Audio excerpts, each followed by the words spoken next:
Hello, hello, hello. Can anyone hear me? We're going to talk about our Spotify rap. Mine's Apple Music Rewind, though, because I do not use Spotify. Rewind.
It's WFUV New York, fostering community with public media from Fordham University, on air, online, and always commercial free.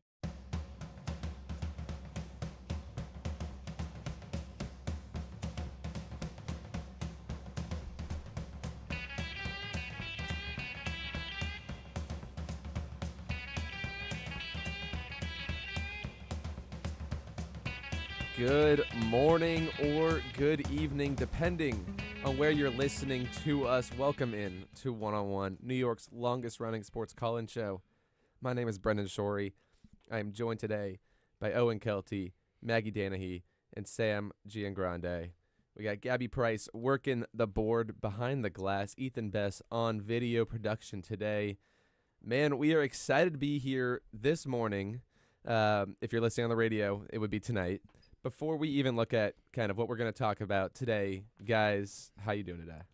I'm doing great. Saturday morning, back on one-on-one. It feels good.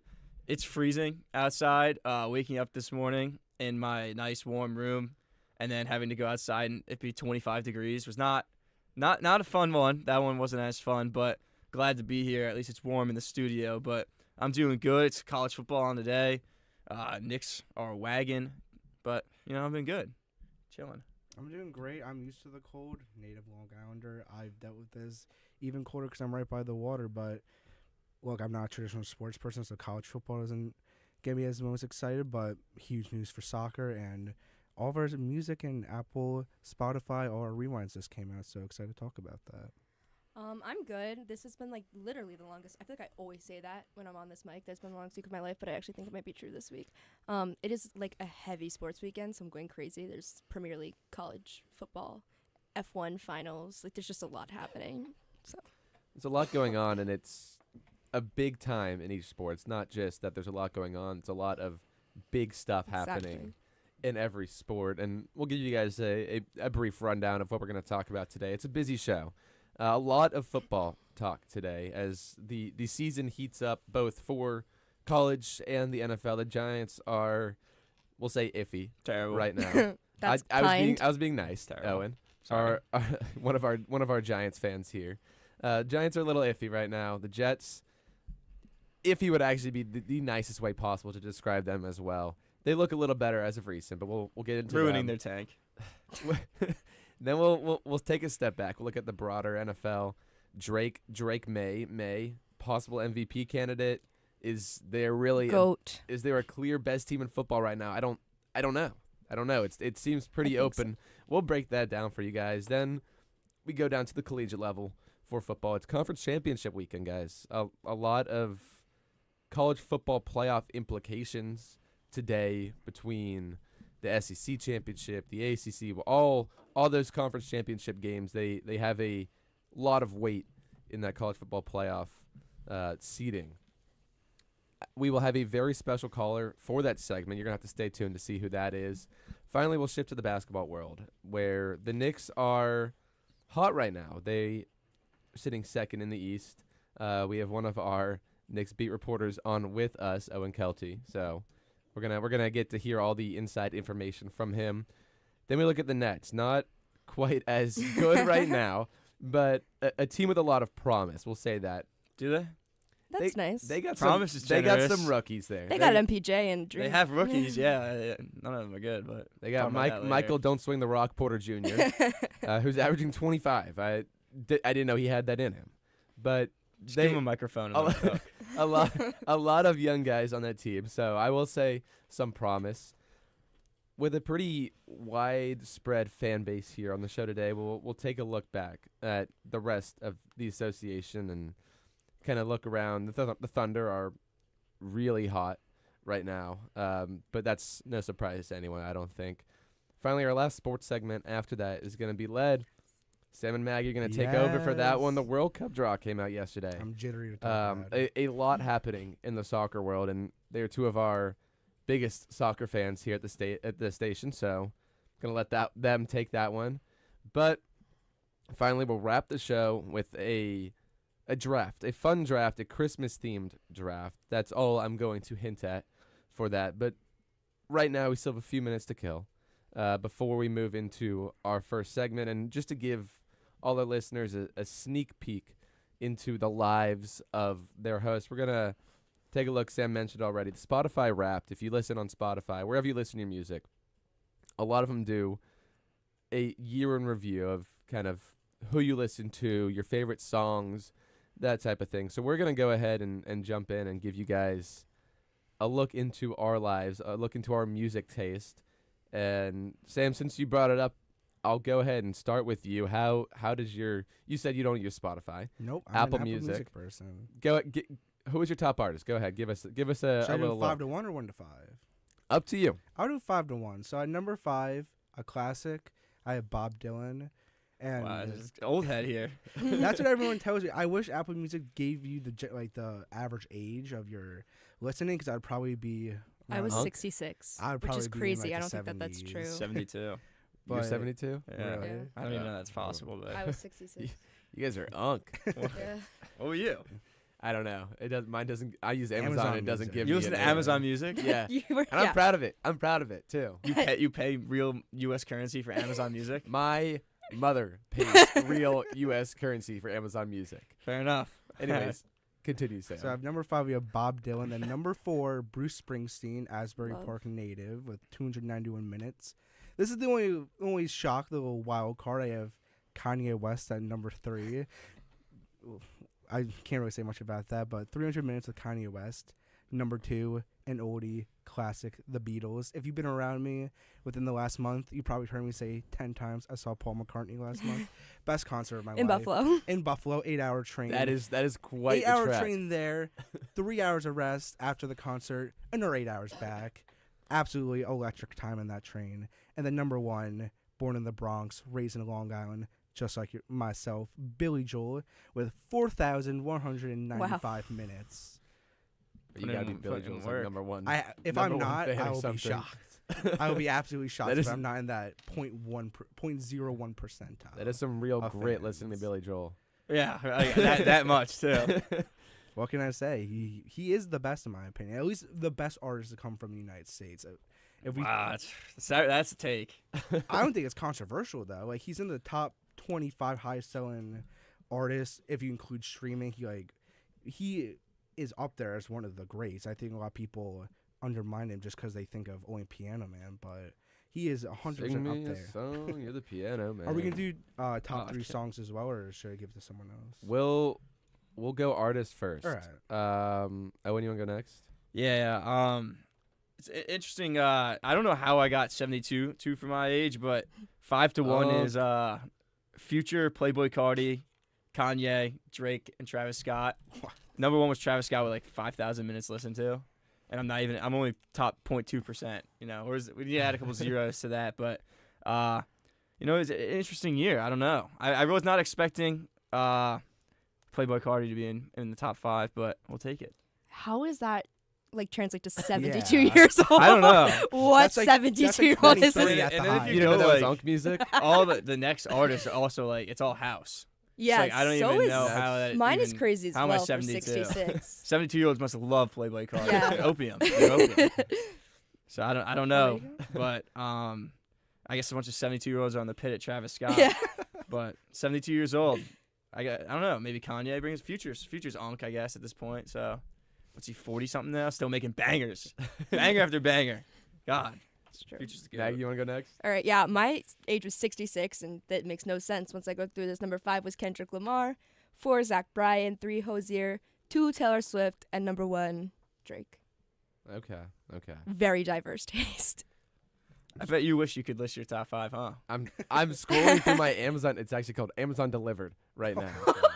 I'm scrolling through my Amazon Delivered. I have a top 3 that I've already seen.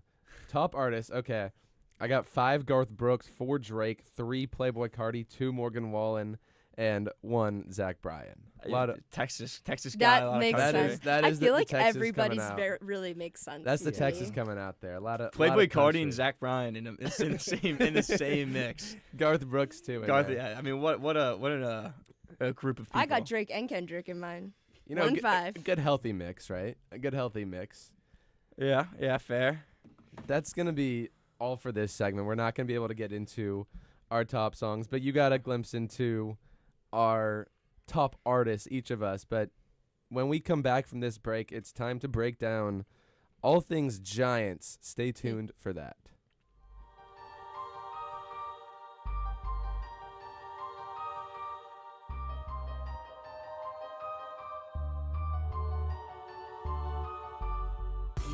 What's up, everyone? I'm Brendan Shorey. And I'm Joe Henry, your 2025 New York Jets beat reporters. Follow along with us every Sunday as we cover and analyze all things JETS. With a new quarterback at the helm, can Aaron Glenn right the ship and cause chaos in the AFC East? Stay updated every week with game updates and recaps from @Brendan_Shorey. And at @JoeHenry_4 on X. WFUV, your home for Jets football.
Oh, I'm so excited to talk about the Giants. Welcome back in to One-on-One, New York's longest running sports call-in show. It's time to talk Giants, and if you're listening and you want to call in, please do give us your opinion. The number is 718-817-2750. I repeat, 718-817-2750. Let us know what you think. But the Giants, they're sitting at 2-11. They're last place in the NFC East. They have lost 7 in a row now. And I'm just going to throw this out to you guys because there are a lot of different routes you can take. Just what are expectations like for the rest of the season? And do you want, as we have a couple Giants fans on here, do you want to win any more games? No. I'm done rooting for wins. I really the best case scenario here is Jackson Dart stays healthy and just makes it to next season, and we lose the rest of the games, and then get the second overall pick, and then trade that pick for a haul, just like they did with Caleb Williams, and own the Jets' first-round picks for the next 5 years. But no, the season's been terrible. They fired everyone every week. It's a new person getting fired as an excuse, Which is good, right? Yeah, but it comes from the top. Still haven't fired the GM. They're not going to fire the GM. You want Shane gone? Get him out. I want him. Oh my God. Yeah. Of people I've wanted fired, we had Shane Bowen was always number 1, and then it was Deonte Banks being cut. That was number 2, and then Joe Shane being fired is number 3. He might be one of the worst GMs in the league, and he's just blaming everyone else. Like he had his press conference earlier this week. I mean, I saw this. This guy just deserves to be. Every time someone asked him a question, he's like, "I understand your question," and then he proceeded to not answer the question. And like Pat, shout out Pat Leonard, just Hall of Fame Giants beat reporter when it comes to trying to get coaches fired, and he's done a great job this year. Love his work. Big fan of him. Asked Joe Shane, he was like, "Well, like you have drafted all these players. Like, how is it not your fault that this team's terrible every single year?" And Joe Shane was just like, "Yeah, I don't know." Like, what do you mean you don't know? You were the GM of the team. You signed everyone every year. Let Saquon walk, Xavier McKinney walk, Julian Love walk. And then you bring in bums after bum.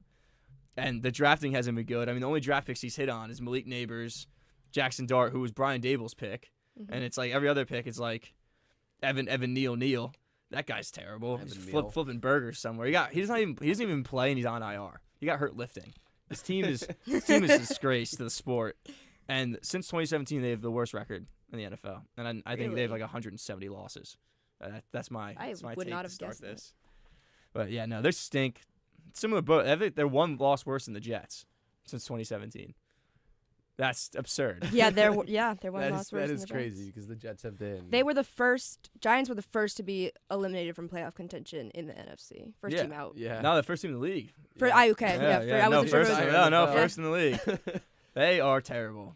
There's really not. I mean, you look forward to next year because you have Dart, Scatabo, and Neighbors. But if it's the same GM, I don't want him making that pick or deciding the trades that.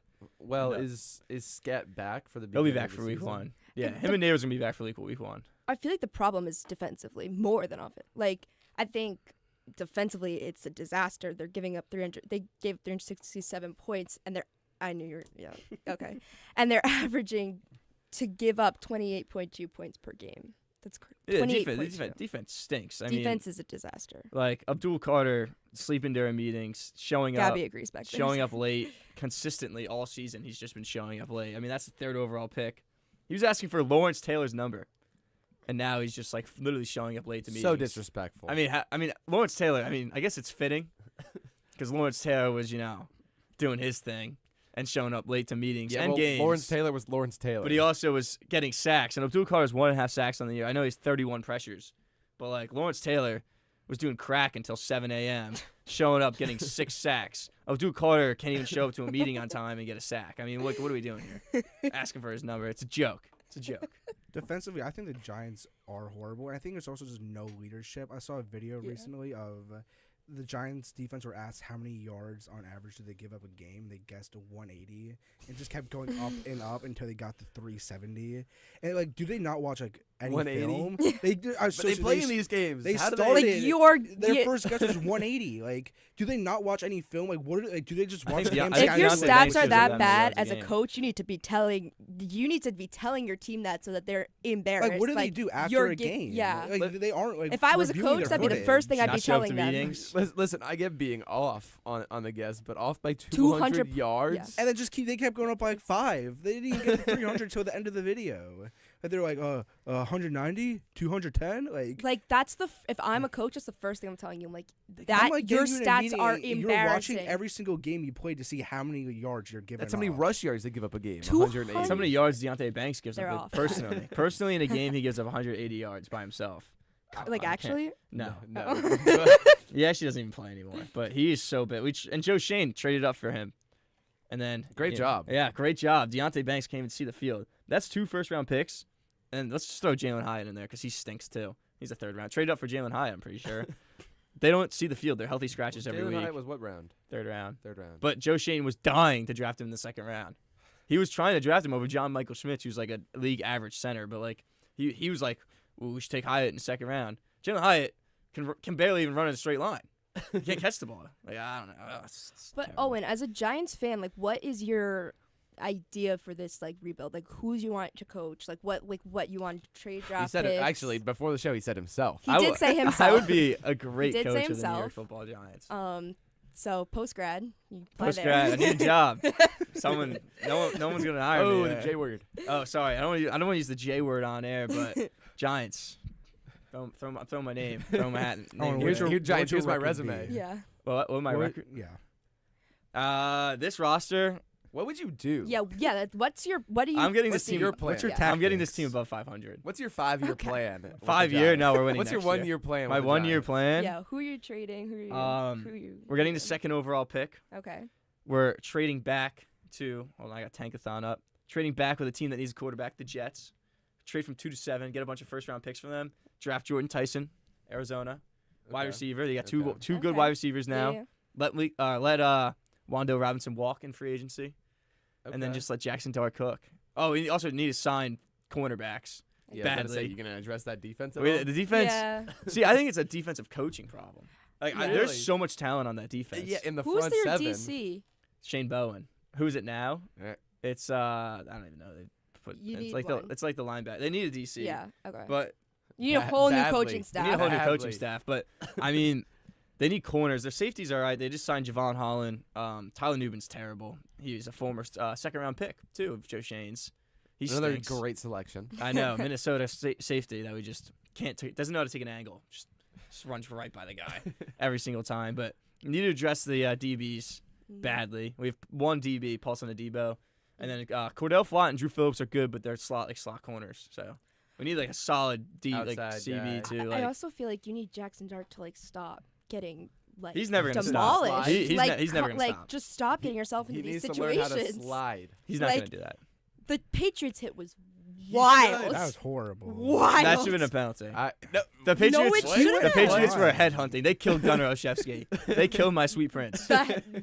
The helmet was bad. They killed him. That The, should that one. the should've been a paint, penalty. the paint Fine. came off the yes, helmet. the helmet The chipped. stands. I'll say that. But That But should've the been- Jackson Dart one, like, what are you doing? Like, I got so excited when I saw he that like, hit too. like I'm that, just, like, I'm oh, just a fan of big hits. He's not gonna stop. was He's a- never gonna start sliding. that was a like wince on the replay. that should teach him. Josh that Allen, hit, you that can't hit alone teach- should teach Josh him. Allen doesn't slide. Yeah, well, Josh Allen's Josh- way stronger Yeah. and bigger than Jackson He Jackson Dart. either Dart. needs to There's hit more the aura. gym. He needs to hit the gym or I hit don't a know. slide. I don't know about Aura. He's using his aura to He- stop concussions. He also only has one. That hit lost any aura he had. He went flying. Whoa. Star Wars. People are acting like What? Jackson Star Wars. Dart. The has eye had black, 10 which is concussions. The Anakin, Oh, yeah. The Anakin scar. I'll say that's Aura. Yeah, That but is aura. He's only had one. Like he's had one concussion this year. People are acting like he's just had like That seven. year. Patriots This is hit year was one. violent. So he can get one a year. Oh. Have you CTE. seen Tua Tagovailoa? Yeah. Yeah, but his are way worse. Dart has like aura concussions. Tua has bad ones. Or a concussion? Quarterbacks Yeah. should not be getting concussions like that. To be fair, the one concussion he got was when he was getting sacked, not taking a hit. That I don't know Patriots how. hit I don't know should how. never happen. That No, was that's- wild. First off, he flew. go out of bounds. Go out of bounds. Dare I Need the say yard. it? You're on the sideline. You picked up 1 extra yard. Step out of bounds. He does it because he like I don't know why like He he goes for the wants to get thrill. hit like he does want to loves get hit. it. He's He a thinks- dog. he thinks he's Scataboo, and he's able to take these hits. Nobody's always done that. He's done that at Ole But Miss. like, That's does the problem. he think at that Ole he's Miss. strong It's a enough to problem. withstand that, or he wants to go flying? Like, what is the issue? Like, does He he wants just to get think every he's- yard possible. He He's a think dog. he's stronger than he's. Did it help much 1 for extra that game? yard. No, it actually would have helped if Theo Johnson didn't try to fight the linebacker. and get a 15 Then it was pointless because he got a 15-yard penalty for no reason. The Pats were Exactly. low-key headhunting. I'll give you that. They had. They killed my prince. Gunnar Olszewski. They had something. Sweet Prince. They My sweet remembered Prince those Gunnar. Super Bowls and they took that and decided to that game was revenge it. personal. I mean, the 20 Giants years later. the Giants sacrificed the future for those 2 Super Bowls. I'm convinced. Like, But like, would you? And Yeah. as they should. Like, you know, you I mean, beat, I you don't, beat I a don't, dynasty. I don't remember the one. You beat a so- dynasty twice. I guess I'll take 2 Super Bowl rings, but They're 2 Super Bowl rings. They're 2 Super Bowl rings against the best team in the era. it's like 14 years of misery. The Giants have been bad every year. but True. one The year of my Patriots life. had 2 dynasties, and got now we're 2 back rings. from making. Yeah, a, but I don't remember one of them. I was 3. The Okay, Pats you are got one resurrect- that you remember. yeah, the Pats are I don't resurrected. even know if Sam was born during one of the. What, you were No, born? I I was born I in 2006. remember. Okay, yeah. So he was 2006. 1 year old. I remember the 2006 in second one. May. Around 2006 April. Oh, really? May what? May 11th. Oh. I don't know why I was just blanking on my own birthday for a sec. Oh boy. But I remember the housing crisis. You were in the Great Recession? Yeah, wow. I was actually trying to buy a house then. but those Super Bowls I remember very vividly. Or that Super Bowl. You do? The Giants Patriots one, yeah, I do. Because it was like 2011? yeah, it was okay. carnage in my house. couldn't tell Like you it a thing was about my that. sister was crying. I Like remember it. You do? Yeah. The second one. I remember because like it was That's the first playoff. That's the first football I remember was that playoff run. Okay. like my sister was crying. Like it was not a happy time in my house. Those years I spawned in. Yeah, everything before 2011's fake. That's It my was first not Super Bowl real. that I AI. remember. It was AI. It was AI. As it a was AI Patriots before fan, AI. Maybe my we're all AI. My first Super Bowl memory is a loss, which is, and then I have lots of wins after that. I don't know what's going on. Yeah, because we're all AI. You are definitely AI. Giants playoff record since then is 1-2 though, so that's not too shabby. Only 3 games. Yeah, 2016. 3 games since then. 2016, then the Eagles game, and then the Vikings game. I was I at just that yelled Eagles into game. this It was mic, horrible. sorry, Yeah, but it it was- was that was shocking. That was horrible. actually the worst. have 3 I playoff drove all the games? way to Philly. It was the worst for that. I literally sat on my dorm floor freshman year watching the Giants just get absolutely destroyed by the Eagles, and then It was horrible. I think we all knew that was gonna happen. up the though. yard. Wait, was after. that pre or We all knew post that. Saquon trade? Free. Pre. The yard did call that night. the yard was calling that night. I after think the Giants I got think we blown out. all knew that was gonna happen though. The Giants. I lost don't to know. Philly I had hope. I really thought they were gonna win because that of the game. Vikings game. Yeah, but the I don't Vikings know are also what the year most they were. fraudulent. Like what? Are they that year? 2022. Yeah. That's the year. Freshman Yeah, I was year. at that I was like, game I don't know in what the year. nosebleeds. It was horrible. When Daniel Jones won Oh, his first ever playoff Owens game. look like. Yeah, I do. Look alike. I look like Daniel Go Jones. to one-on-one Halloween Indiana weekend. You'll hear Jones? him I talk look like about Daniel this. Jones. You're He'll not Daniel Jones. Listen to him talk about Tell this that for to like my boss at my 25 job. minutes. He would not. Oh, J word. one-on-one Sorry. Halloween Thank weekend. you, Seth. Thank you. At my J Star B. He Okay. always thinks I look like Daniel Jones. I don't see it. I see it. We're both Of course you do. both handsome young men. And Owen thinks better Please. quarterback. I'm a better quarterback than Daniel Jones. Told you. This Go year? to one-on-one. So you're telling me if they put you on 2 the weeks Colts ago. right now, We would also be 8-3. undefeated? They're not undefeated. No, would you So- be undefeated? Yes. What post-grad job are you taking? Indiana quarterback or Giants head coach? Giants head coaching job. They need you more. I'd rather be the Giants GM. I think I'd cook as a GM. The Giants need you You'd more. be my than the DC. Colts. Thank you. Yeah. I appreciate that. I got a good defensive mind. Yeah. And I just need an OC. Chris Carino at OC. No. No, No way. we're okay. Chris Carino can call a play to save his life.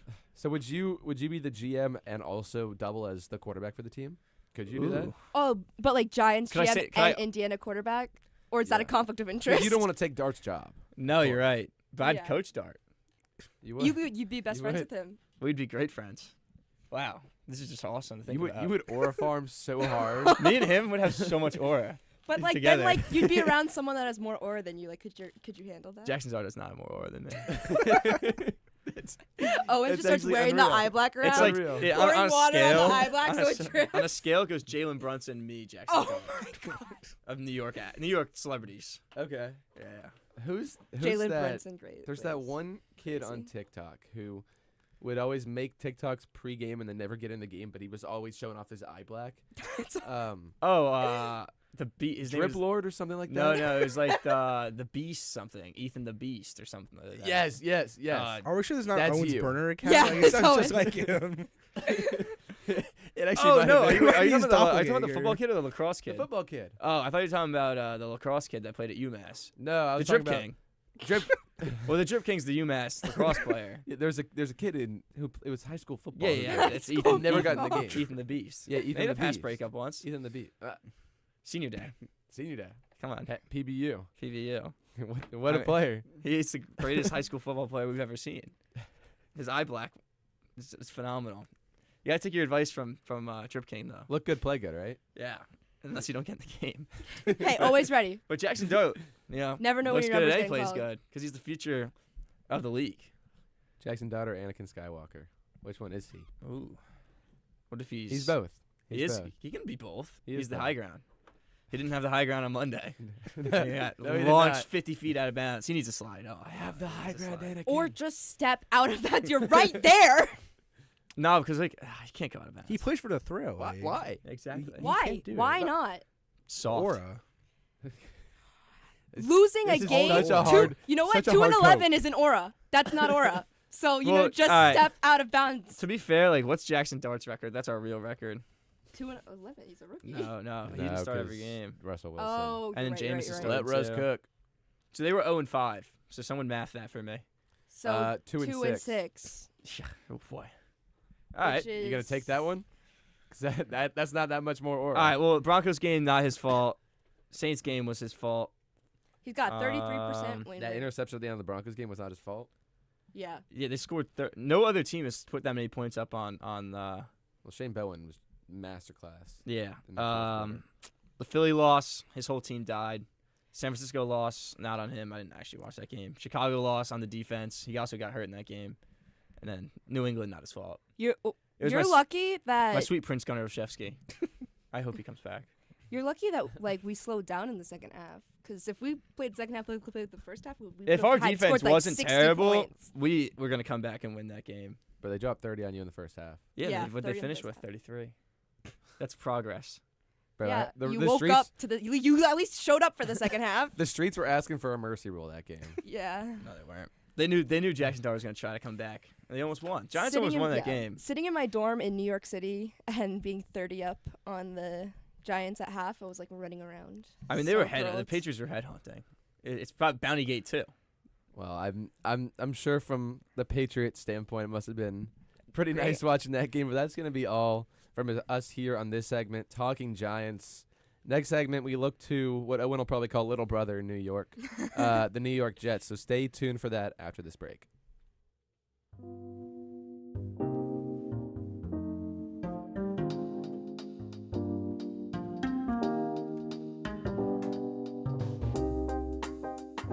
I'm Kurt Sippel, telling you to tune into One on One, New York's longest-running sports call-in show.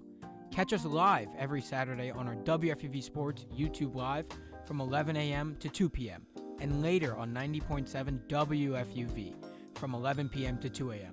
We break down the week's latest headlines with our collection of tri-state area beat reporters, along with interviews with your favorite athletes and media personalities. WFUV is your home to talk all things New York sports.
One thing I've noticed.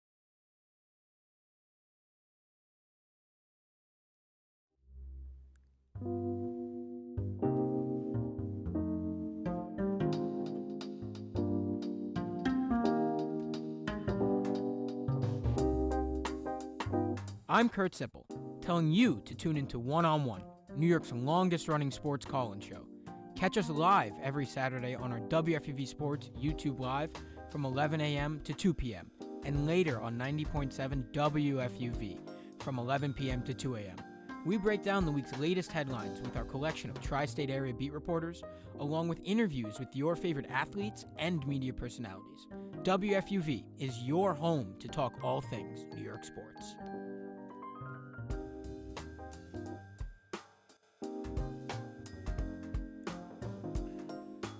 Welcome back into One on One, New York's longest running sports call-in show. It's time to talk JETS, Jets. But if you want to call in, for all our listeners out there, 718-817-2750. One more time, 718-817-2750. Please call in, give us your opinion, ask us questions, whatever you would like to talk about. Just give us a ring. Gabby would love to take that phone call in the back. But Now it's time to talk the 3-9 Jets, who somehow have a better record than the Giants. Only So 3. I just could have sworn they like 5 wins at this point. What? Like I feel like they've been winning a lot lately. I didn't know I counted well, to that's Yeah, 3. because They they started took them what? so long to get their first win. Okay, they started 0-8. they started what, 0-8? Yeah. All right, So- my bad. Yeah. They're on a streak. So actually, technically, they're 3-1 in their last 4, if that's the case. Wow. So It's actually pretty. maybe they're turning it around. It's the Tyrod Taylor Are Jets. they out of contention? No, they're Not still yet, no, alive. they're they're in the still hunt. in. They're in the hunt. At 3-9, still in the hunt. They're basically dead. I mean, the Bengals are in the hunt at 4-8. The Bengals aren't making Jets it. are- No, they went out. They went out. They win the division. They're not going to win out. They're gonna win out. How many times have they play the Ravens? Probably At least one more. one. They Bills, Ravens, They Dolphins, just played Cardinals, the Ravens. Browns, Let me look. Bills, Wow. Ravens. Dolphins, Cardinals, Browns. The Bengals. So they have the- to beat both the Bills and the Ravens. Yeah. All right. Never mind. Back to the Jets. Jets are getting in. and the Patriots. Wait. Anyway, sorry. The Jets are not getting it. They I But- don't know why they just don't lose all their games to get higher like draft. Like Because players don't want to lose. Players That don't was wanna my lose. problem Aaron with the Glenn doesn't Patriots wanna last lose. year, but it all Aaron worked out Glenn's anyway. I think he's coaching for his job. it's like still. it's strategy. I though. wanted If the you just Patriots lose to on lose. purpose- I wanted them to do that last You think season. Glenn's They on the didn't hot do seat? it. I think I maybe not. I guess their response after being 0-8 and the players still like being locked in and sold on that locker room, but like, I would have thought if they finished 3 what is it, 14? I don't know. I wouldn't be shocked if they fire him. I think they If he coulda loses the locker room, I think they could have gone winless and he would still not get fired. no, he 100% would have gotten fired if they won one of this. I In think his so. First year? First year, What is he working with over there? they have talent. They don't have talent. They don't. They don't have a quarterback. They have no quarterback. Yeah, they have no talent. It's They- You know, their offense, their passing yards, third down conversion rate, and overall production are like literally among the league's worst.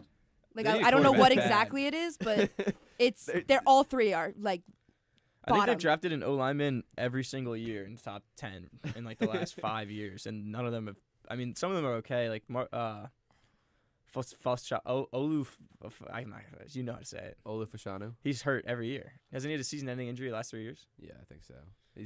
They got Armand Membu in the last draft. Yeah, but and He then was actually playing pretty well. before that it was I don't know. I'm looking up their O line, but I mean they have so many high paid or high drafted O linemen, and the O line's not great. It's a terrible quarterback play. Like really, where do they go? Like they now have the 7th overall pick. Like and this is like a kind of interesting quarterback draft. It Like, is. what do you do? But they're terrible at drafting quarterbacks. At least as recently. But then what do they do? Like what's the outlook? What's the hope for the Jets? The there fact is that none. There they is none. They have the Colts draft picks that they can trade up for someone. Yeah, to wait, draft. what's their first pick? They have the They have the Colts. 7th pick right now, and then they have the Colts first round. And they have- Do you think they they're have the going for a Cowboys next year. quarterback first? They have to. They have to. They have no offense. They have to trade those 3 picks up to probably top 2. If I'm Their offense is like really bad. Send those picks to us. like that's like I can't even like put into words. if I'm the Jets, I'm targeting Ty Simpson, and that's the only name I have circled. Really? Yes. They also don't have any wide receivers besides Garrett Wilson. But do you think that he's going to be available in this? They got A.D. Mitchell. Oh yeah, I forgot. He's a solid. He's a solid wide receiver 3. But like 2, maybe 2 on the realistically, high end. who's going to 3. be available in Yeah. the 7th? Like, do the picks before No, they have to need trade a up. quarterback? No, I mean all the teams before them. Oh, Right you still now got it's- Tankathon up. Oh, I've had tank. I never close it. Let us hear the top 7 picks. Titans not taking No a quarterback. No. Giants not taking a quarterback. Saints could take a They quarterback could. depending on the first 2 picks. Vegas needs a They quarterback. will. Cleveland, they could. They probably will. Washington, no, and then the Jets. So like, And then teams after them though that could trade up before them for quarterback. You'd have Arizona if they want to give up on Kyler, They would be trading Kyler. and then the Rams have that 9th pick somehow because of Atlanta. It's just the worst run organization. Then I mean, these teams like Minnesota could try to trade up from 11 if they they're move not getting up. a quarterback. Miami's at 12. Or they got 9. They got 9. Miami at 12. Who knows if they try to move on from Tua? So there's really not a lot of teams that need quarterbacks besides the Jets. So they could sit at 7 and maybe move up. I guess Vegas is definitely going quarterback, and New Orleans could go quarterback, and maybe 2 good quarterbacks in this draft. Ty Simpson. Mendoza. Fernando yeah, Mendoza is what some of these mock drafts have. For the Mendoza, Jets, Ty Simpson. Simpson, It's Simpson. It's Mendoza. Those are the two. Arch is not going to enter. Arch is going to go back for another year. Julian Saint's going to go back for another year. Dylan Raiola's not eligible yet. Do they want Diego Pavia? Oh, Diego Pavia, the 26-year-old Mr. 8 years in college? Mr. Johnny Manziel wannabe. Get him to New York. Oh my God, I mean, we'll talk about this in the next thing, but them trying to play that 13th game for the like a play-in game to make it is just insane. Diego Pavia is going to be a fantastic CFL quarterback. Oh, and his family will be arrested at every single CFL game because that whole family is just. I mean, imagine him in New York with the Jets. See, the thing is with the Jets is they might actually do something like that. Diego Pavia. They'll check his Madden rating. Yep, they will check his Madden rating. They'll check. Well, actually, he's not in Madden yet. They'll check his NCAA. Yeah, the Woody rating. Johnson quote earlier in this year of when you have a quarterback of our rating, you're not really going to win many games. Like, he definitely was referring to Madden. Yeah, When he talking about Justin absolutely Fields. was. Well, because what was it, a couple years ago that he said he signs players in free agency Because based his on their son tells him Madden their rating? Madden rating, yeah. He needs to sell the team. Someone else has got to take over there. Like the Jets, I feel like as long as Woody Johnson's the owner, they'll never like. I mean, look at like how good that team was supposed to be 2 years ago, and it just somehow like it's never going to work. It just feels like it's never going to work. Those fans always have so much hope, though. So like, good for I mean, they them. haven't made the playoffs since Every year they 2012. think is their year. Genuinely feel bad for Jets fans. Like my roommate is a diehard Jets fan, That's so sad. and like he's like at the start of the season, it was like one play and he goes, "Season's over."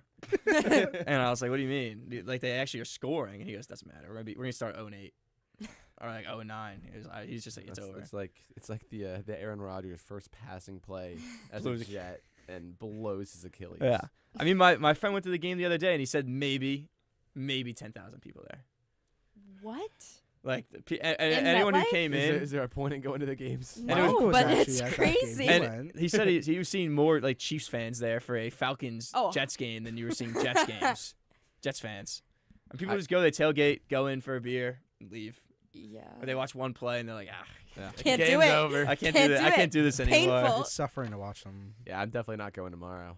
There's Yeah, you'll be there tomorrow in the freezing cold. Jets Dolphins. I'll be up in the nice toasty press box. There's gonna Do be they more keep, do Dolphins they keep the windows fans. closed? Yes, they do. Wow, that is nice. It's- Yankees gets cold at the start of the season. Windows wide open because there are no windows. It's just open. This is an It's open brutal. gap. Yeah, it's brutal.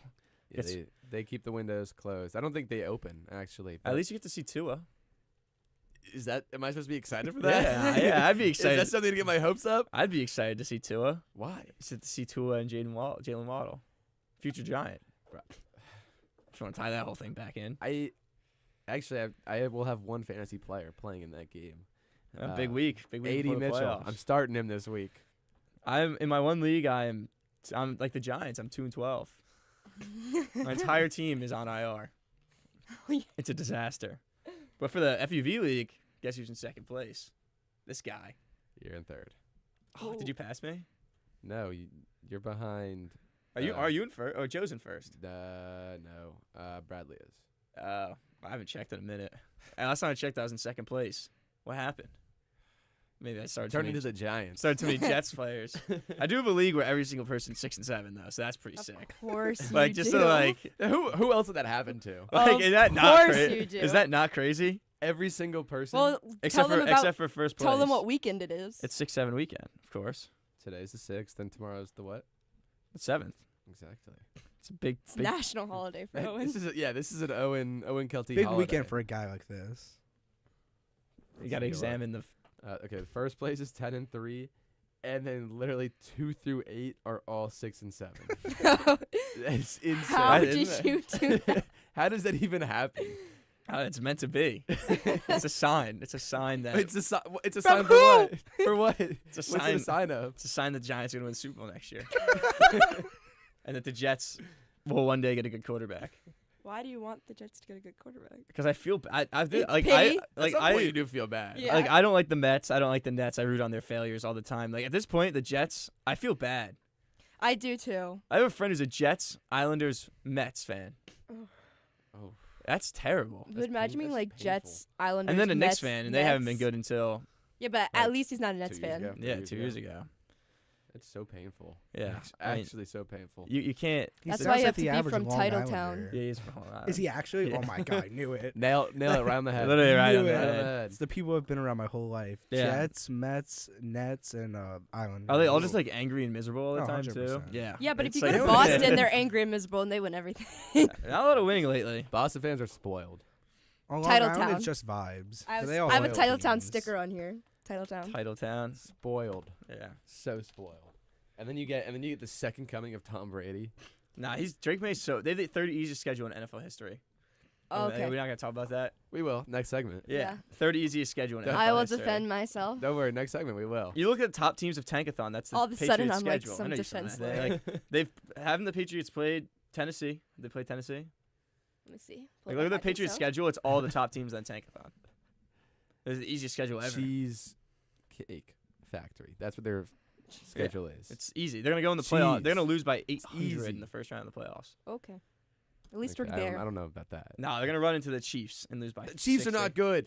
Doesn't matter. Chiefs are not good. They'll Chiefs be are in the 6-6. They'll be in the AFC Championship game. No, they won't. Mahomes Chiefs has are never not been in the 500 AFC Championship team. game. There's a first time for everything. You think this Chiefs team is significantly worse than last year's Chiefs They're team? 500. Yes. Yeah, but they've had a tough schedule. Oh my. I don't think they're that much worse. You know what? Put it up. Well, That team last year was so mid until the playoffs started, and then they just got on a heater. well, maybe that'll happen to the Patriots. Maybe they're mid until the playoffs start. Patriots aren't considered mid. They're like 9 and 3. I don't The consider Chiefs them are not mid. good. The Chiefs have zero run game. You can't. Hey, please don't disrespect Rutgers legend Isaiah Pacheco. Shout out Rutgers legend Kyle Monungai. And then we got another one on the way. It's just keep running back university. That's what RBU. we are. RBU. We are RBU. Rutgers is RBU. But it's not even like these teams that are like they're killing these teams that are bad. That's what you're supposed to do. Yeah, but like if you were mid, you'd just be scraping by. I guess, but like I mean, Killed you're the playing. Saints, killed the Browns. Saints are so bad. killed the They killed lost to the Jets, Raiders. Killed the Giants. You are listing off the worst. But I'm teams. saying they're killing those teams. Worst they're teams not in just the winning. league. Beat the Panthers. Come on, Bryce like, Young.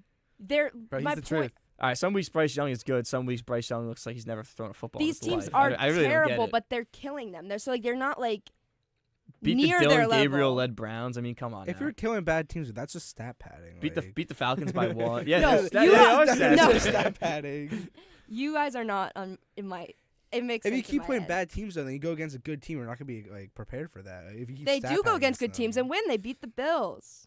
They play Okay. the Bills again next weekend. They have 2 good wins. Then the they play the The Ravens. Bills and the Bucks. Their next 2 games are. But the Bills The don't have a good Bills? defense. You know what, then- though. Yeah. I'll let you say the next 2 games can determine if we're Bills actually. and then good. they get to finish off with the Bills and Jets and the Ravens. Dolphins.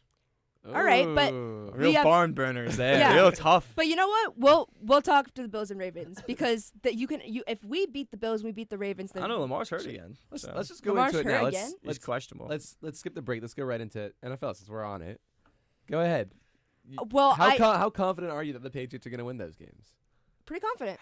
How far? Like, do you genuinely believe the Patriots can win the Super Bowl this year? Yeah. That's not a confident yes. That was a very I do. hesitant yes. Realistically, like, how far do you think they make it in the playoffs? Like, what would you accept as a good season?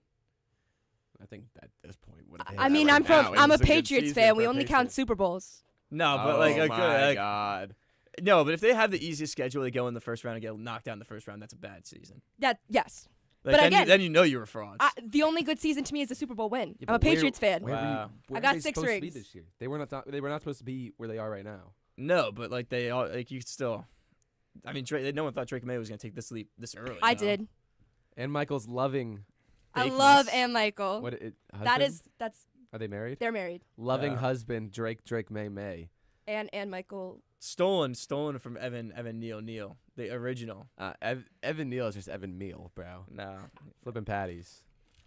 Let's Yeah, see. Drake- what- Drake quote was May- insane. May. Well, then who do you don't think Drake May is gonna be MVP? No, I think Matthew I don't. Stafford should be MVP. I agree with that. I'm still on Matthew Stafford. And not in just that the fact that Matthew Stafford's been better. Like Drake May's got a lot. Bo Nix is out of that race, Drake though. May's got a long career ahead of him. Matthew Stafford deserves an MVP. He Okay. doesn't have one, right? No, he doesn't. Yeah, But he- can we he- agree that he Bo needs Nix one. is out of the race? It's just between Drake Bo May. Nix Was was Bo never. Nix ever in Bo the Nix race? was never in the race. That he was never in the Bo Nix race. was never If in you the look race. up anything, it'll tell you he is still in it though. I Who don't. who right now are Ridiculous. the odds Look it up. favorites? Yeah, I'm pretty sure Bo Nix is I in there. believe you when you say Yeah. look it up, but Bo Nix. I never thought so. Bo Nix was all right. never. Right now, It's Bo Nix, Matthew Stafford, and Drake May. Right now, Drake May's the It's- favorite. I think Yeah. Jordan Love is up there now. Yeah, Mhm. Jordan Love's third, Okay. but he's like a significant. Like he's like it's plus 100, plus 110, plus 1500. Rain Dakota Prescott for MVP. Dak, he's not even in the top 6. Oh, that's rigged. Let's see. Caleb I- Williams is ahead of him. Realistically, it's between Wow. Matthew Stafford and So is Drake May. It is JSN. between those. Dak is the same odds as Jonathan At Taylor this point. and JSN and Darnold. Yeah, Jonathan And I Taylor think kinda I lost his think bid. that they're equal right now. I think it. They're kinda depends. between basically Drake May equal, and but- Matthew Stafford. Yes. I What are think the odds at for both of them again? they're basically the same. Like each app has them at different stuff, but Yeah, they're they're basically all odds-on different, but tied. they're top 2 in everything you look up. It should be Stafford. It should be Stafford. He deserves it. He deserves Unk it. So deserves All bad. right, it. but it's not about who deserves it. It's Everyone's who's young. the most valuable He's player in the also, league. though, I mean, like I that. think he is. the most He's like valuable. It is one of the biggest sports leagues in the world. It doesn't matter who deserves it. Do the Patriots deserve another Super Bowl? No, we already have 6. But you know what? We're gonna get one. Oh my Stafford God. though is No, you're not. and he's had his receivers Yes, in we and out are. all year. Like Puka's been in and out, Devontae's been in and out. He's making Devontae Adams look like it's 2018 again. Hey, the first year the Patriots won the Super Bowl, did anybody think Tom Brady was gonna bring them to the Super Bowl after Drew No, Bledsoe? I think I was No. negative 2 years old. So it's -4. I don't remember watching it. Yeah. I don't remember watching it. No, yeah. What was it? 2002. 2002. Yeah. I was, Yeah, I 2000 was the 2001 season. I was- Yeah, I wasn't even alive. Yeah, no. No, I don't. None of us were, I but was I'm far away saying, from being born. like, They said No these one guys- would have these ever guys still had a thought full it. presidential term before they 4 more years. no one ever thought it, but like, that happened anyway. So you can just like, The I streets just of wouldn't Boston sit were- there. were touting it. Bastin. Ben Affleck and what's his face? The, All the other Bostonian dudes, famous actors. I'm like blanking right now. I just Ben can't- Affleck, I think, is the biggest. No, there's the other one. No. Oh. Who's the guy from Daddy's Home? Mark yeah, Wahlberg. Mark Wahlberg. Yeah, Mark Wahlberg. No, there's also the Ben Affleck lookalike that it's like Ben Affleck but Ben Affleck mini. I'm What? looking it up. What? I like. Oh my God! Wait. I just, let me like, figure it out I here. think I want the Patriots to win the Super Bowl because like I always want the Patriots to win the Super Bowl, but it's just gonna be so funny on like Twitter. It's Matt just, like, Damon. He's Matt He's like Ben Damon. Matt Affleck, but Damon. Matt Damon. If that makes that has to That make makes somewhat of zero sense. That makes no Yeah, sense. no, Like, that makes think so. sense. I know do it not think of does. the two when I see He's them. like Ben. No, like Affleck, I but Matt see, Damon. I always think of them as like a together thing. Like No. Ben Affleck is Ben Affleck, but Matt Damon's Ben Affleck, but Matt Damon. I don't think they look anything alike, nor acting the No, same. I could things. see what you're saying. They're like this. They are the same. Yeah, yeah. Just say yes. Yes. Yeah. Just say Make it. everyone It all happy. ties Just back. like when it he all says that ties- he and Daniel Jones are like It all long ties lost back twins. into Joe Missoula in The Town, which I watched the other night. Great Love movie, Joe by the way. Missoula. And then that's made me think of Ben Affleck. Okay. What a guy.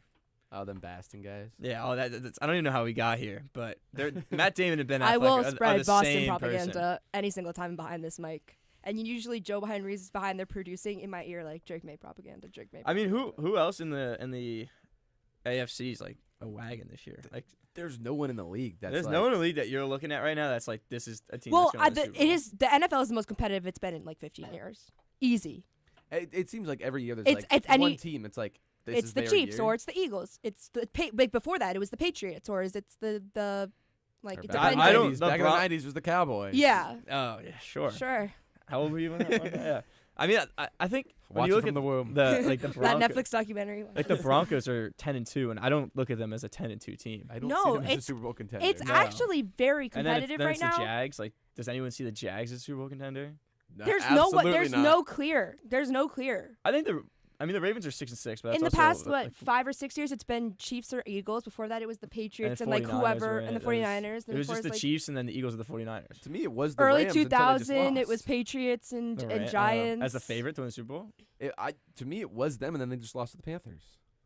Yeah, I mean that was a Yeah. Bryce Young is like a good quarterback type game. The Rams were up there a few years ago. They're in the Super I mean Bowl, the obviously. Chargers just they have no O line now. 'cause But it's they're- always been like 2 or 3 teams. Like yeah. this year, I think it's like 6 or So, go ahead. Say it. Say it. Say it. Say it, Maggie. Say it. 6 or 7. Fire. Hey. That could.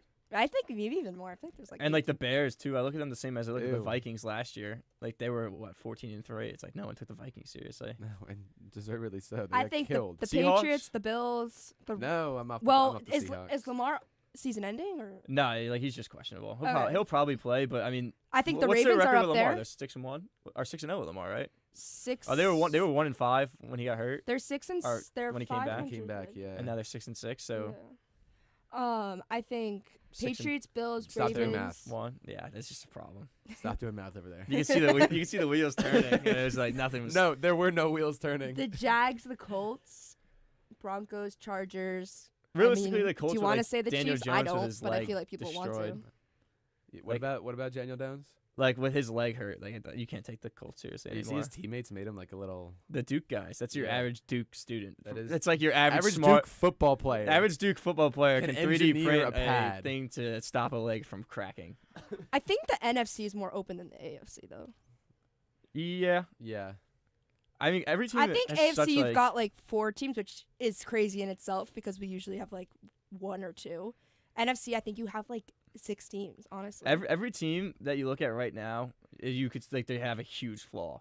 That like in the playoffs, you know is going to hurt them, and then you're just like, well, but then also the other team also. Is Yeah, like they huge, all like, could pull through and they all could fumble. Like it really just like depends on the day. It's weird because you look I know at the Cowboys are 6 and 6.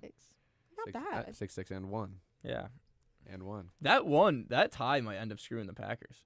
I hope it does. I hate the Packers. I Yeah, hate because Micah if they had Parsons. won that game, they'd be 9-3. They'd be tied with the Bears for the division. They should have never won that game. Wow, the NFC is They- actually they- really open. The Packers should have lost that game based off poor time management at the end of overtime. What was that? Did they kick a game tying kick, or are they They both? kicked the game tying field. There shouldn't have been a second left on the clock. They didn't deserve a second left on the clock after trying to take a shot at the end zone. And, Oh, like, yeah, almost I do remember- wasting yeah, the yeah, entire, yeah. almost wasting the entire clock. I low-key forgot ties were a thing in football. Not gonna lie. It's so I hate stupid. ties. I've like I How just does the forgot. sport tie? Like, I'm not just saying because I'm a huge soccer person. Like, how do you let a game just tie? Well, the same They way don't that even like soccer know. ties, if it's like a no penalties, Yeah, well, they can tie. yeah, well, you They get can points. draw. You get points for a draw Yeah. in soccer. Oh yeah. Yeah, but like this is 1-1. Like, you each get 1 point for that. Yeah, but, like ties in the NFL, like Yeah, what does that do?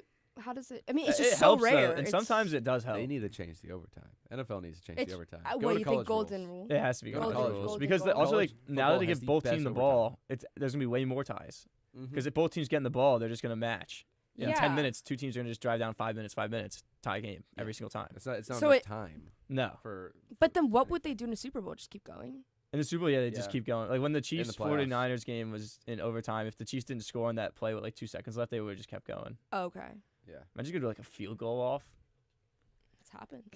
like instead of like Is there a second, like in penalty like in shootout? second. like you like a penalty progressively shootout. like you progressively back the field goals up. Yeah, Yeah, go yeah. back by like 5 yards each time. So, like, actually pretty cool. That's like instead of second overtime because they don't want more hits. Field goal off. As a fan of a team that has Brennan Aubrey, I would be so happy. As a team if with they did Young that. Wei Koo, Graham Gano, Jude McIntyre, they'd lose. They'd miss the extra point. That'd be the first kick. They wouldn't even. They wouldn't even hit the ball. They'd miss the ball. They would miss What was the it? ball. But it went down as a fumble, right? That was a sack. A sack. As Duh. someone who kicked in middle even school know. and high school, Have you ever done that? no, I genuinely don't know how you don't. That's even like hit my the golf ball. swing, low key. That's what it reminded me of. Just boom, hit the floor. Even when you hit the ground before going through the ball, you're gonna You still can. you're gonna shank it. You're gonna absolutely shank it. But You at still least make still hitting the contact with the ball. I think you could make an NFL like you can go in an NFL game with pads on, and make an extra point, yes, like with all like in a packed stadium. What was your reaction It's to easy. that? Because It's I was. easy. Really Yeah. easy. Like game on the line. You need to make an extra point to take the 1 point lead Yes, easy. I've hit from 50. with pads on. I've hit from 45ish with pads on. Okay, get this guy in a Giants team. call. Guys, Actually, Loki. I don't want to play for the Giants. Get this guy on a college team. But what was your reaction? Because I was laughing. I was like, I just I thought actually Charlie I had Brown. just gotten back. Like, I shout just shout thought out Charlie Bobby. Brown yanking the ball away and just like Yeah, that was wild. flying to the air. And then he blamed it that He blamed it, the holder. Yeah, he blamed Which the like the holder. hold was bad, But still, that doesn't but give you any. the ball didn't move enough where it wasn't off target. You got to be able to hit that ball regardless. But if that also, was you know how hit many down. holders have like fumbled with the ball a little bit But and they don't hit It the wasn't ground. Even, it wasn't even fumbled. Like the bottom slid out a little, but then it was back. So he said he pulled up, but never. Why would you ever pull up? Just go shank it. Like what's the worst that happens? You well, shank it. Instead of Honestly, what- as an NFL kicker, you should be able to hit that one step. Play it, drive through the ball. You should be able to hit an extra point. no, it was on it was like just one 45, 47. Okay, maybe you don't have to hit that one step. What happened? I mean, you that- have to make contact with the ball. I was Yeah. like scroll. I was not really paying attention because I was like, all right, we're gonna kick a field goal, touchdown game, better go to halftime. It's like that's good, and then I just saw him kick the ground. And I was kind of I saw on shocked. Twitter that like Eli's reaction. Did you see that? Yeah, he was like, how does that even happen? Every single person. Because Like, I've never if seen he makes that, before. we're in the game there. Uh-huh. Like, it's only a one touchdown game going into halftime. We get the ball after half. Yeah. Well, Young Waiku, best kicker in the league, right? And then we need a kicker. Actually, take a kicker with the That second poor overall guy. pick. But also to just sit there and blame it. You gotta just take that. You have to take it. Just take the accountability. I mean, Say it's Yeah, your fault. take the You accountability. got to. Take some ownership. You're an NFL player, but that is gonna be all from us here in this segment. A combined segment, Jets and NFL overall. When we come back from this break, it's gonna be time to talk some college football, and we do have a special caller, so stay tuned to see who that is. But we will be right back. WFUV New York, member-supported public media from Fordham University. On air, online, and always commercial-free.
Hello, everybody. I'm Chris Carino. And I'm Joe Henry. Tune in weekly for NFL Friday, your exclusive WFUV sports podcast for all things National Football League. We'll be covering everything on and off the gridiron for the biggest sports league in the world every week on Spotify, Apple, and wherever you get your podcast. Can the Eagles repeat? Will the Jets or Giants finally take a leap? What's Shadur up to? All of that and more on NFL Friday on WFUV Sports.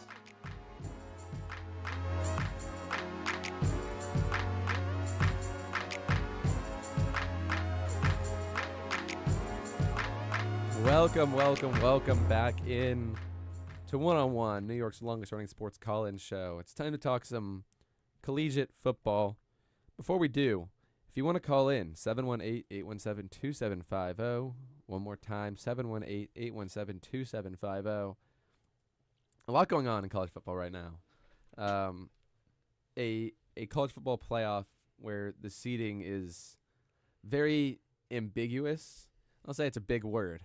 Probably one of the biggest I've used in the past few days. I might not even know what it means.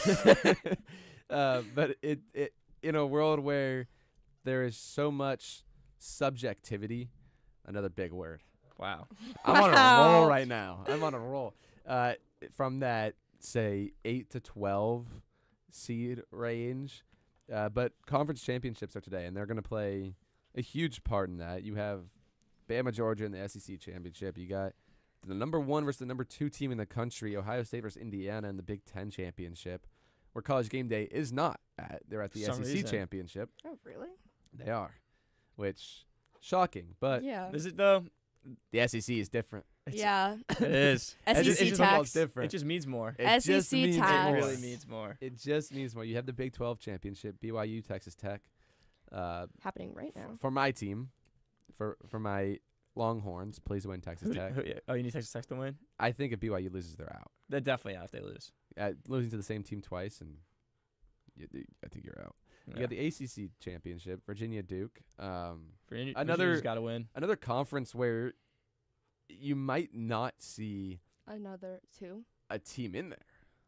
I thought the way it worked was if they won their conference. I thought so too. Top 5 conference winners. But if Duke wins, the committee could very well put in a JMU Sun Belt conference winner over 7 and 5 a 5-loss Duke conference winner.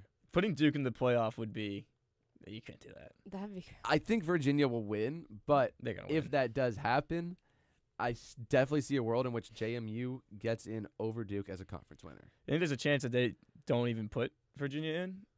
The Virginia wins, they're in. Yeah, I think because they're already ranked. I want to say around 16. they're 17 right 17. now. Yeah. Okay. We actually have. I'm going to interrupt you guys real quick. A caller, Zach Braziller. He is a general assignment sports reporter at the New York Post. He focuses on college sports for the New York Post. He's the St. John's beat writer. He also writes a weekly column on college football and college basketball. He covers the Knicks, Mets, Yankees, Jets, and Giants as well. A fantastic caller to call in and talk some college football. Zach, how you doing today? What's up, guys? How are you? Good. How you doing? I'm all right, man. Great. I mean, what a Saturday of sports. Some great college games, obviously basketball. We got the conference championships. Yeah, it's a great, a really fun day of sports coming up. Well, we appreciate you taking the time. And before kind of we dive into the games, I wanted to get your opinion on basically what do you think of the whole Lane Kiffin situation going from Ole Miss to LSU? You know, I think it's twofold. Number one, I think he handled it poorly. I don't think there's any question. I think the school handled it poorly as well. It was pretty clear he was going. He should have never coached the Egg Bowl. But we also have to keep in mind, the system stinks. So, like, you can't have the early signing day, December 3rd. You can't have the portal during the playoff, January, I think it's 2nd or 3rd. Because, like, if a coach, schools need to have their coaches in place for these big recruiting periods. Like, that's the big, you could kill Kiffin all you want, and I personally think he made a mistake. I would have stayed at Ole Miss. He's a hero there. They would have built him a statue. He's led them to unprecedented success in terms of their history. But, you also got to look at the system. I mean, we see the same thing with college basketball when the transfer portal opens during the NCAA tournament.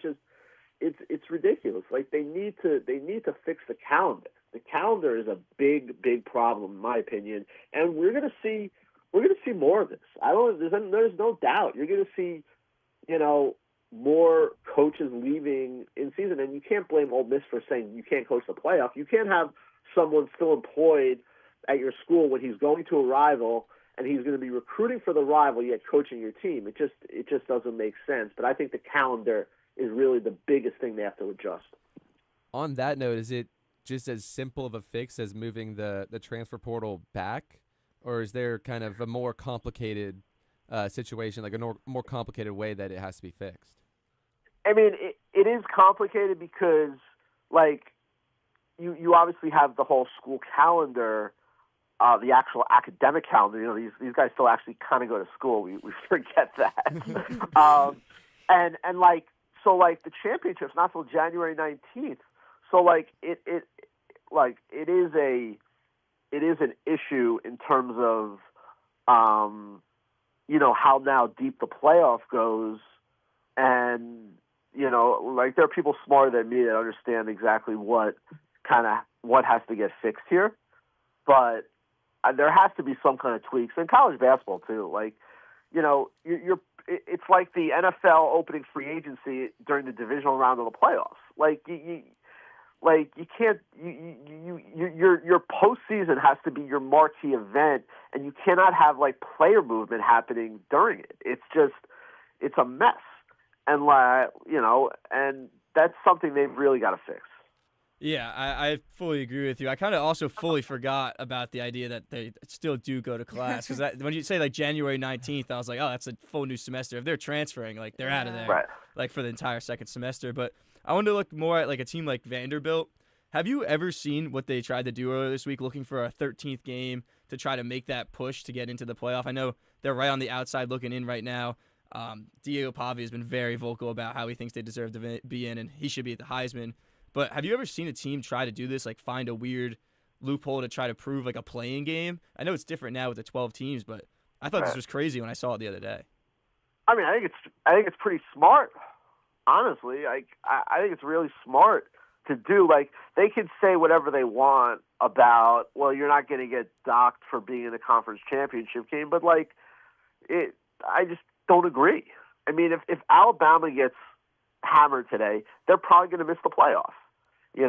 Now, if Alabama, on the other hand, plays really well or wins, it's really going to help their seed. It's an extra opportunity, an extra data point to show the committee. I mean, I think it's smart. I would not be opposed to them for the moving forward, kind of offering teams this opportunity to play each other.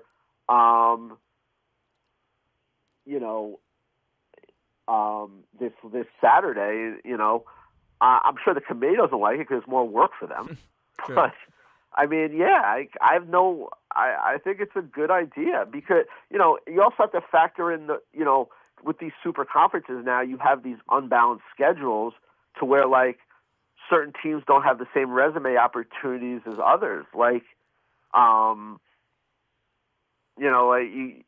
know they're in Ohio State, but like Ohio State didn't play Indiana or Oregon this year because the Big Ten obviously has unbalanced schedules, and plenty of Alabama has 2 losses partly because they played a really tough SEC schedule where some other SEC teams didn't play the elite.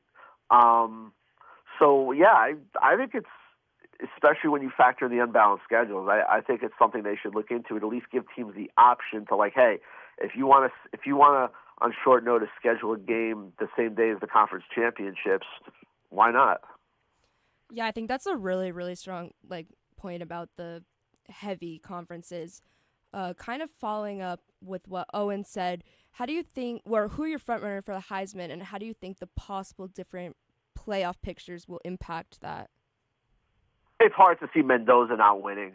I know there's some voters who are holding off until after Saturday to vote, but I think it's hard. It's really hard for me. For him, he had an incredible year. Indiana had the best year ever, program history. They have arguably the best win of the year at Oregon. You could argue Alabama at Georgia was better, I guess, but I think that's the best win of the year. I think Oregon is very underrated. So yeah, I think you're looking probably at the finalists.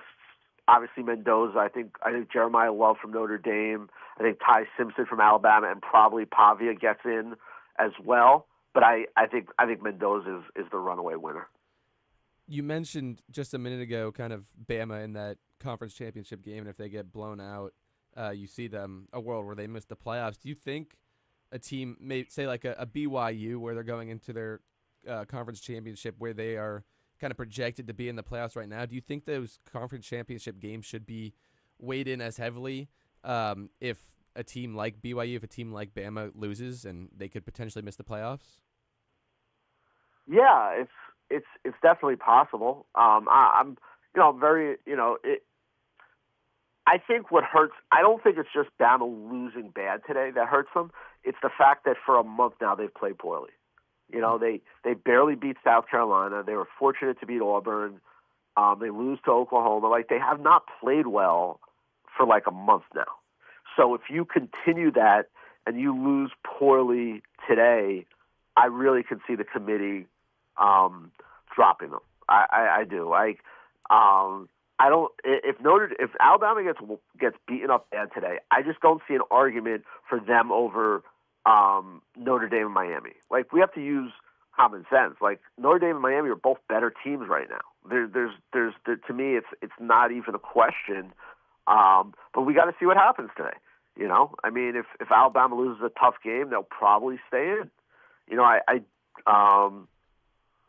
don't like the idea of punishing teams for losing in the conference championship, but by the same vein, we also have to take into account what they've looked like.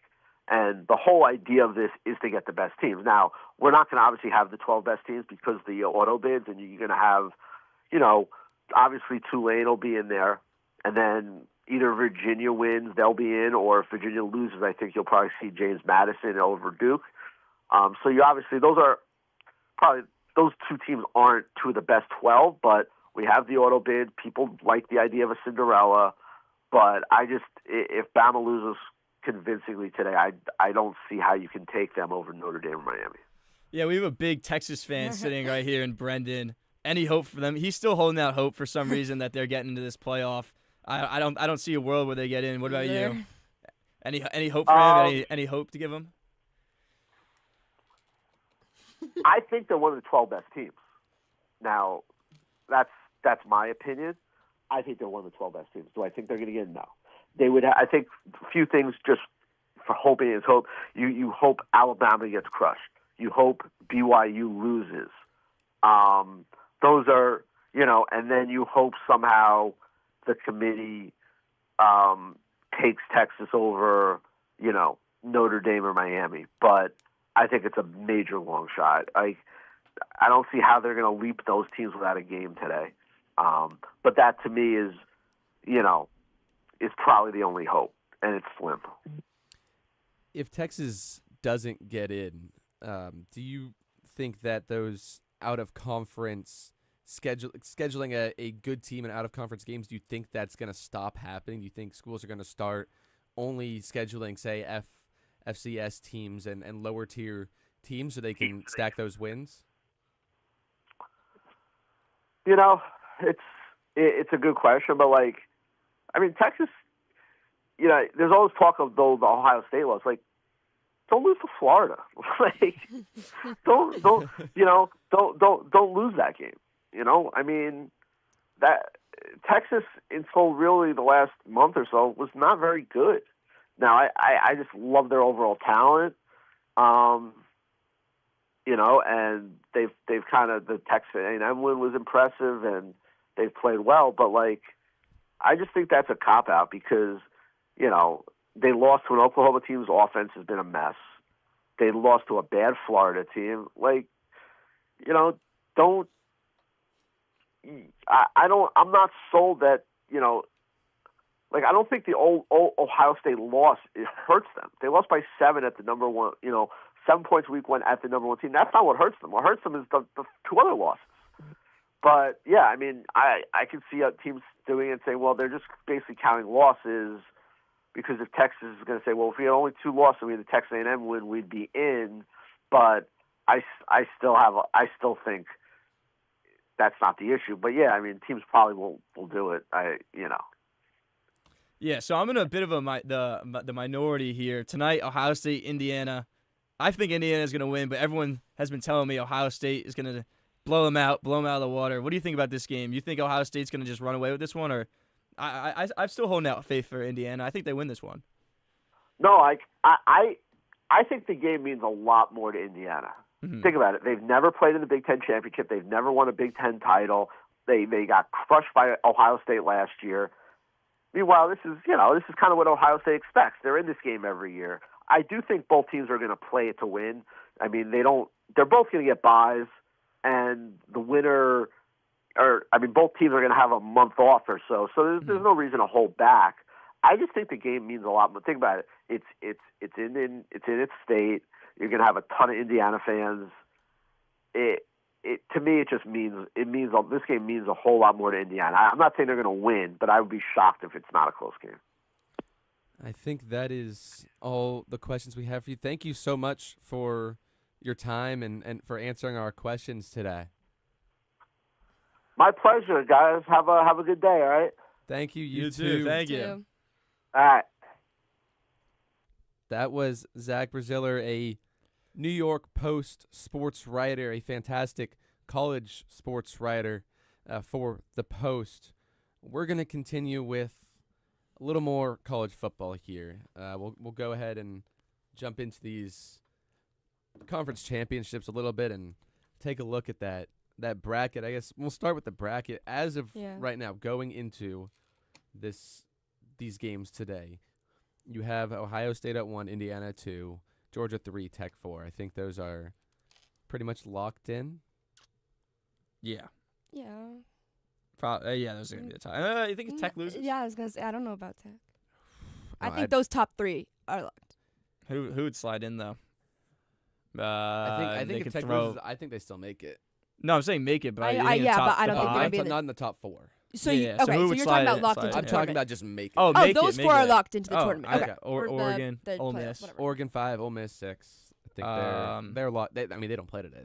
Yeah, I'm saying they're locked. They're making the tournament. A&M at 7. I'm kind of, but I'm more shocked that Ole Miss was not punished for losing Lane Kiffin. I am too.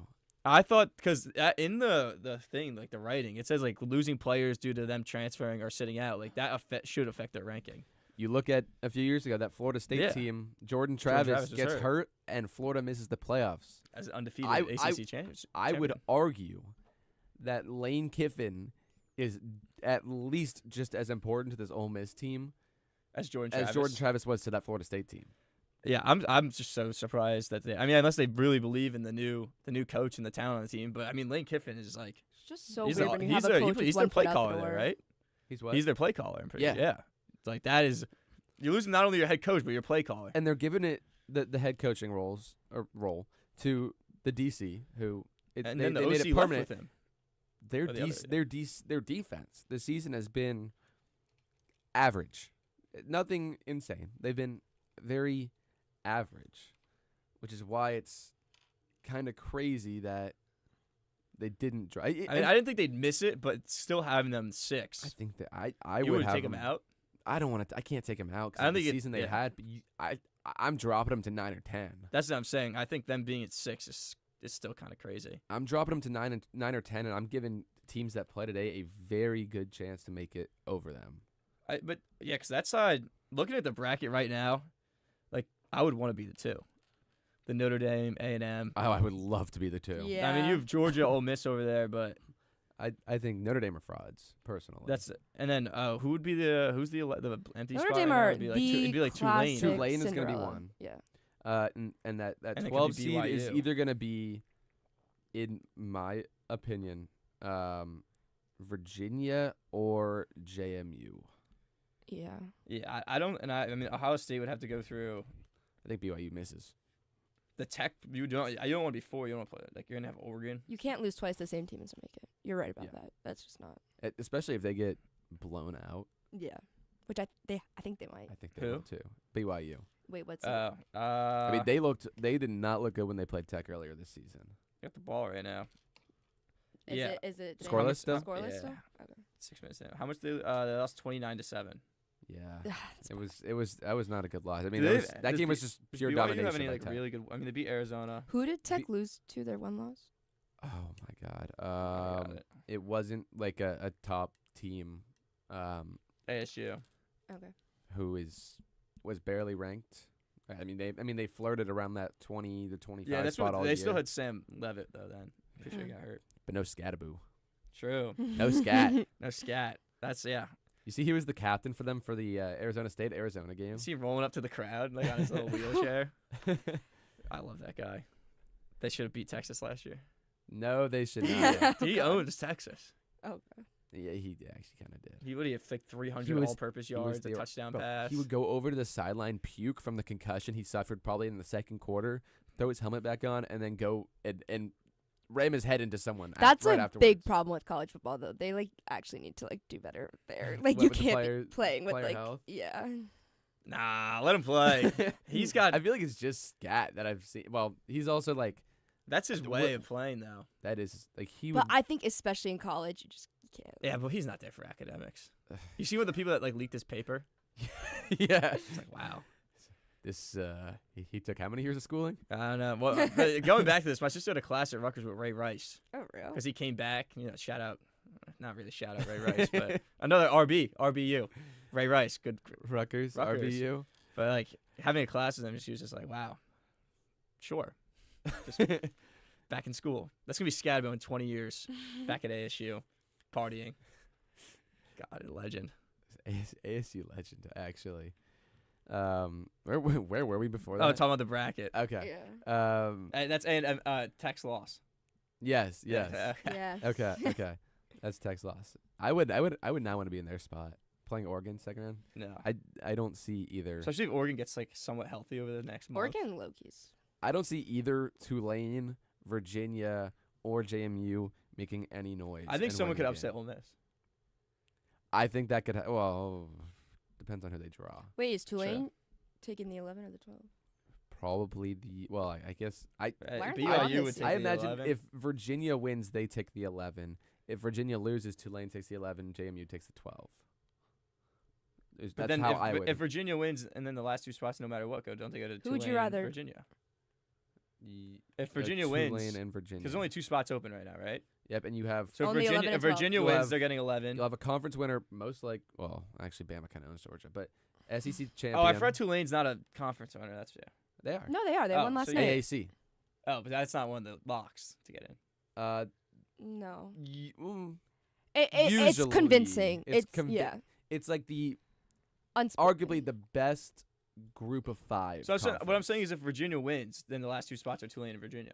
Yes. Yeah. What do you So think? I think Tulane would be 11, Virginia would be 12. Would you rather have Ole Miss or Oregon? I'd rather have Ole I'd rather have Ole Miss. I'd rather have Ole Miss. And I think But then would you rather have Georgia or Tech? you're not beating Oregon though. So No. you didn't even think about that part. Yeah. You're not going, and in Oregon too. But Like these first rounds are at. at the home. I still just think Ole Miss morale is. Just I think all it's over the high. place. Like they love the new the player. Like they do? hate they Lane hated Kiffin. They hated Kiffin. They didn't. They were not. Like I think Everything- they liked him, but when they found out he was, I think they all knew he was gonna leave, Yeah. and he didn't even show up to the meeting. Like the players didn't even want him there. Like Nope. they love the new guy. They're you, fired Did up. you see after he made that speech or whatever at the press conference saying the players that even asked if I could coach? Oh, and they're all They're- tweeting and out. They're all tweeted out. They're like, no. We never said But, that. And oh- then the AD comes out and he's like, the players never asked me. Like, Kiffin was getting slaughtered. And after the meeting, that meeting they had with the AD and then the new coach, the private one, the players walking out and they're like yelling. It's I don't know, the new guy's name is his era now. They were hyped. Yeah, but they might like him, but great teams usually actually don't like their coaches. You think the players like Bill Belichick? I still think though their morale won't be as bad as you think. I don't think they're devastated over the morale, Yeah, but, the morale, I think is morale is fine. the wrong word. the schools. I meant The kids are angry. the kids. The Kiffenstein files. I know you've seen them. Yeah, I have. Yeah. Morale Walking is out not of the the right hotel word. room. I think I meant more like organization. Is it his dog? Is it his dog? Coach, what did you get into last night? The hot yoga studio stuff.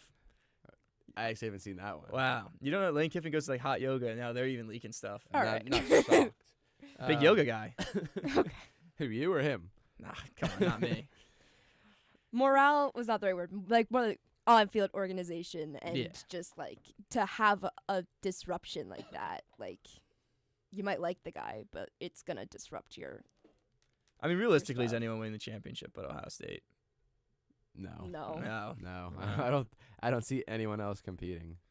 And, Man, and we'll those- find out tonight. The I think with fans Indiana. of that school are too I could see an argument for an SEC champ competing. I think if Georgia. It's Georgia though. I wouldn't say Bama. Bama usually blows Georgia out of the water. They do No. have Georgia's number. Yeah, but I think if Georgia wins, I think they are the best chance to compete with Ohio State. Maybe But if they put Ryan Bama Williams can't. on the field, if Bama's on the left of the bracket, they're not beating Ohio State, so they're not making it to the championship. Yeah, I think well, that's Georgia's the only SEC team that has a chance to be in the championship. Obviously, 'cause there's only yeah, two. Yeah. Can we think just say Georgia's the also only team Ryan that- Williams? What happened, bro? 0 catches in the last game. Epic fall off of Ryan Williams. I mean, like, what are we doing here? He didn't even run routes. No, he was on the sideline for half the game. This guy was supposed to be like the future of athletics in the world. Remember when it was actually a debate, Ryan Williams versus Jeremiah Smith? I still don't even think like Jeremiah Smith is. I think he's gonna be another like Ohio State hyped up prospect. That's not super good. Every single receiver that comes out of Ohio State is fantastic. They're not. That's wide receiver 2 university. You know wide receiver. You know the real wide receiver. You. You're gonna say LSU. It is LSU. Yeah. I don't. As of recent, I don't know. Bro, the top 3 receivers in the league are talent wise. Leak is not number 3, bro. Yes, he is. Leak is healthy. Not Yes, there. he is. No, he's not. Oh my God. Yes, he is. Jefferson Chase and Leak Chase are 1 and 2. and Brian Thomas. Usually, not this year. Talent wise. All right, throw in those 3. Jefferson Chase, Leak. Leak. Bro. Those 3 one are, healthy year in the those league. 3 are way better than the 8 that you pull from Ohio State.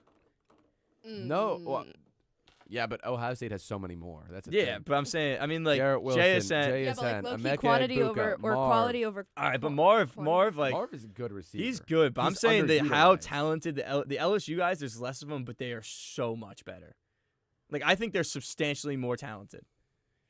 It's to me, it's just one and 2. It's Jamar. and 3. Jettis. No, you cannot. Stop. Bro.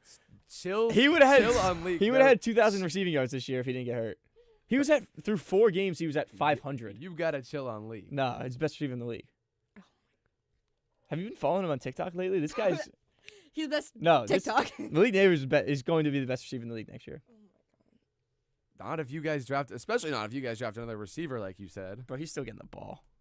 It's just, you see what his quote was? It What is doesn't going matter. on? It doesn't matter who the quarterback is. I'm getting the ball. One's getting the ball. What? He's 1 now, He's always been 1. just like JJ McCarthy's 9. No, I don't call him 1. He's leak. He never called. Yeah, come on. He's LSU's wide receiver. Yeah. I don't know. Anyway. And going back to Jeremiah Smith, I don't think I think he's very good, but I don't know how much he'll pan out in the NFL. Like last year, he looked like he was going to be a guaranteed top 3 pick. Like I think going after this year, and then he's got one more year. He's got to be in He's got one college. more, yeah. I don't know if he'll still be a top 5 pick. I think feel he like absolutely this Ohio State Georgia final is pretty clear for me, unless something. I think weird. Ohio State, Indiana. Indiana. Oh, I think- yeah. I think Indiana's I got think the soft I- side of the yeah. bracket. I think they'll get out. I think they'll probably beat Georgia. But also, it's so. It's gonna This- be Georgia. Indiana. What makes me so mad is that every single playoff game when that's neutral is played in Georgia. They're always played at the also- Falcon Stadium. And respectfully, I'm taking Curry Smart over Signetti right now. I think the coaching is going to become a big part I'm still of that taking game. Indiana. But Indiana's the 2, but I don't know. Indiana's I'm high. undefeated Indiana. record is not as convincing as everyone else's. You have to look at who they played. Georgia has beat some really good teams. I like believe. Texas. I'm telling you, bro. You wanna talk to me Get about back my to me at this game starts at 8.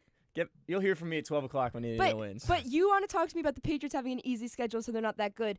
Like you can't Cakewalk. you can't turn your head about Indiana. Believe in Indiana. We believe it. And it's gonna happen.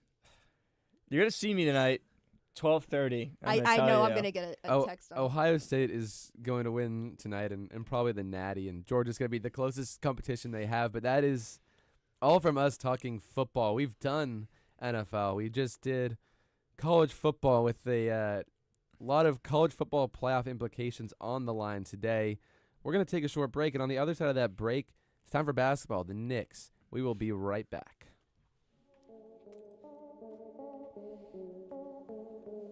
I actually think I'm gonna be wrong.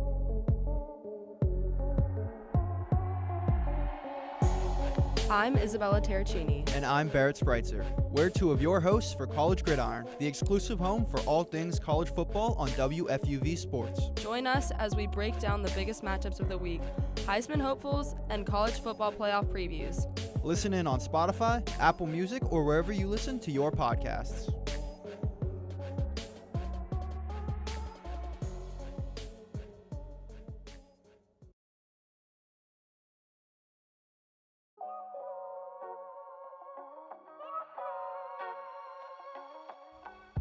Hi, I'm Mary Hawthorne, one of your hosts on WFUV's tennis podcast, Cross the Line. From breakdowns of majors to courtside US Open coverage, we've got you covered on all things tennis from the ATP and WTA. Tune in to weekly episodes of Cross the Line on YouTube and featured segments on One on One. Cross the Line, WFUV's home court for tennis.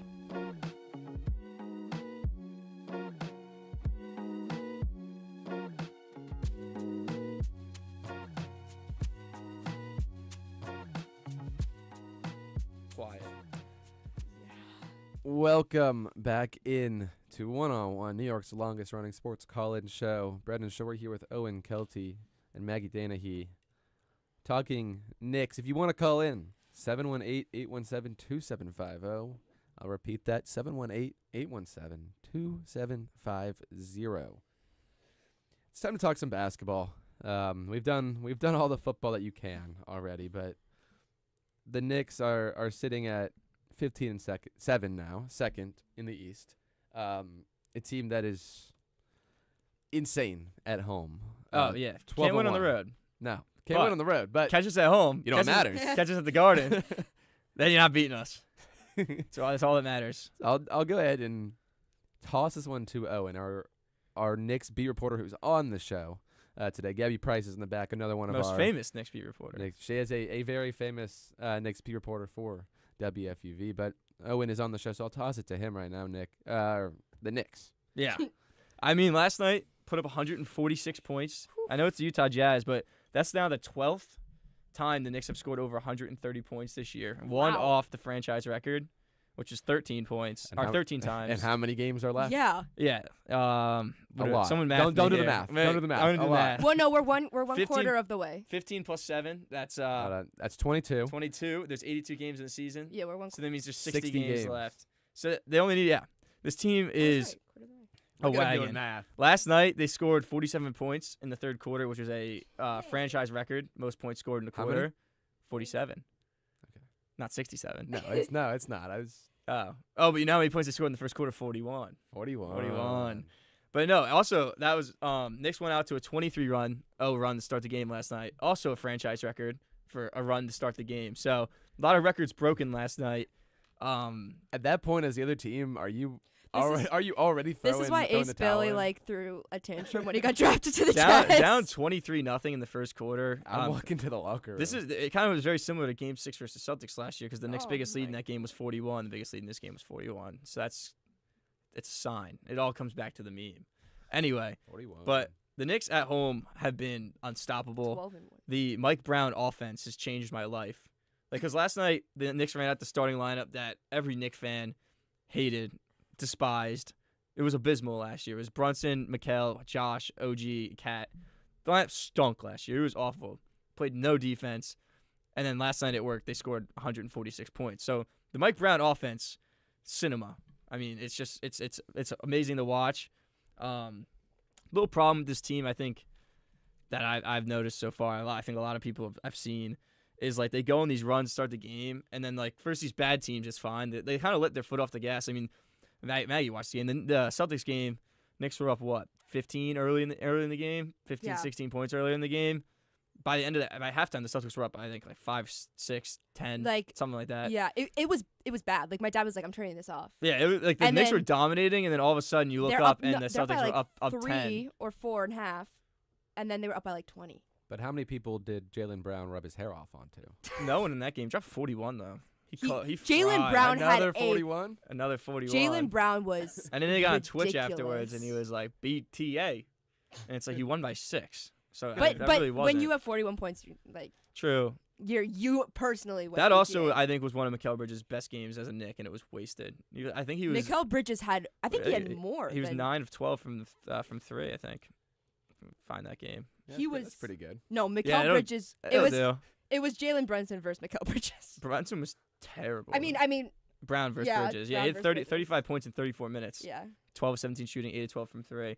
Wow, I just confused Brown and Brunson. Mikal Bridges though has been the shining star of this season. I mean, whatever Tibbs was he doing, worth all the first round picks now? Yeah, okay. I always thought that he was maybe not worth all 5, but the Knicks also you got to think about it as what players go for. It never gets old hearing that they gave up 5. Yeah, but also you got to think about it as all those picks. Most of the picks are going to be late round picks. We don't draft good anyway. So I was and then are you telling me Frank Ntilikina was not the right pick? And that was at 8. You don't really need him right now. Yeah, we don't really need these picks. And then you look at you have to add in the Knicks Nets tax. So that's already an automatic first round pick. And then look what people go for. Gobert went for 6 first. Donovan Mitchell went for 5. Desmond Bane went for 5. Luka went for 1. Wow. Heartbreak. That's terrible. So. And Anthony Davis. I didn't And even Anthony put Davis. two and two Where's together he that you're a going? Mavs fan. Yeah, Luka and Micah in the same calendar year. But you got Cooper. We got Coop. We Yeah, got Coop. We in got last we got place. Luke at home. Luka at home. We have Luke at home. But, I mean, under Mike Brown, Mikal Bridges has been one of the best players, and Josh Hart has figured it out. And Cat OG just came back from injury last night. I'll say this: if OG isn't healthy in the playoffs, the Knicks aren't going anywhere.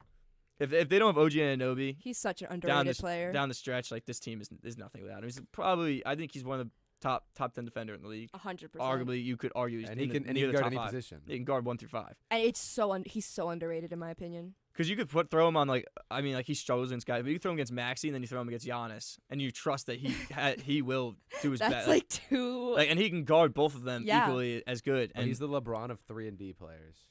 Yeah, 100%. And he's also been a way better, more aggressive player since he's become the Knicks that get into the rim. I mean, he's poster city in the playoffs. Bro, he's the LeBron of Dorian Finney-Smiths. Yeah, he really. That is put perfectly. And especially he's been great. I think Cat though is the only player that under Mike Brown has not regressed. He's pretty similar to last year, but he doesn't seem comfortable yet in the offensive system. And I don't know. It feels weird. I feel like he's gonna get traded. I have a question for you Deep down. because when I was on one-on-one with you a few weeks ago, you were saying that Josh Hart was probably the one that's thriving least under this new leadership. I believe. Yeah, no, he was to start this year. He was terrible. I think personally that he's become Josh Hart again. Oh, on a scale. It definitely he's been one of the best players lately on the team. I think he's adjusting. He's playing with that broken finger or whatever. With the splint on. shoot. So I think he's gotten used to having the splint, and he's been more confident. And now he's back in the starting lineup, which I think I don't think he's a starter in this. When this team's healthy, I don't think he'd start. But I think in his head, the idea that he's starting, he plays so much better. Yes. So I think he's gotten used to it, and he even came out the other day. It was weird because it was the Sunday game, I believe, and he was like, "Oh, everyone's meshing well together. We're finally all understanding the offensive system. I'm figuring it out. Everyone's playing well." Then 2 minutes later, Kat was like, "Yeah, I think as a team we're still trying to figure it out." So they're not on the same page. No, Kat does not feel like he's on the same page, which is why I do. Remind me who Josh Hart is starting for right now. That's he rotates in and out with Mitch because Mitch doesn't start every game or he doesn't play every game too. And then Shamit was starting for a while, but now he's hurt.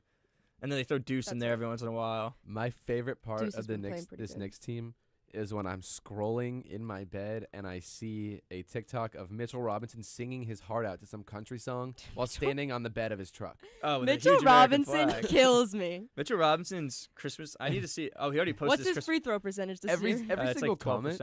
12%. Every single comment too is like, bro, get in the game. Yeah, no, Like, he. bro, you're supposed to be playing basketball. Nah, you right don't got now. the internet. Nah, That yeah. Pacers. You know what I'm talking? That references. That when James Harden was wore he wore a Police Lives Matter mask during COVID, and people were freaking out on him. And then little baby tweeted, he's like, he don't got the internet. You don't know what it means. It's the funniest thing out there. But Mitchell Robinson, I don't run it. I saw I don't run it on Wednesday night.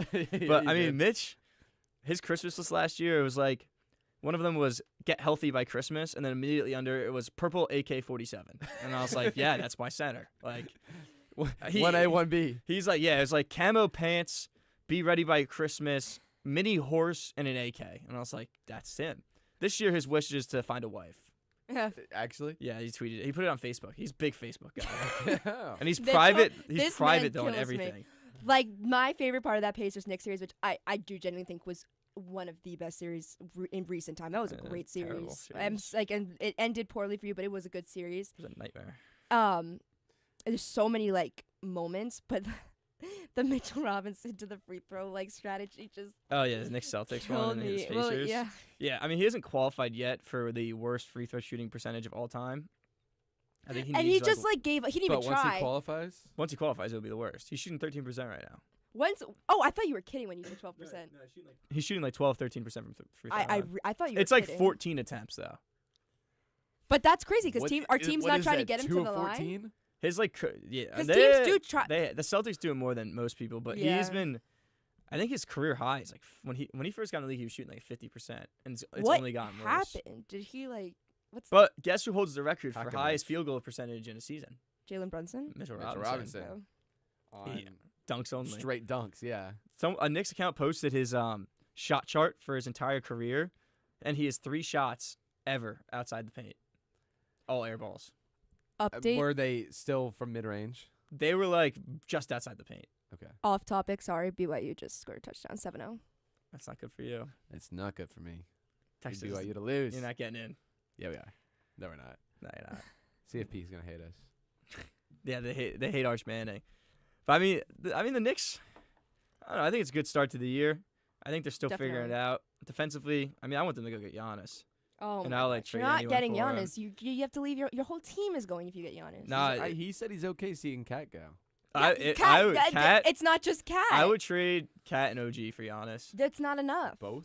Yeah, well, financially, it would just be those two, and then all the picks. Then you throw in like a Kolek. No, I looked something. I mean, I don't think that.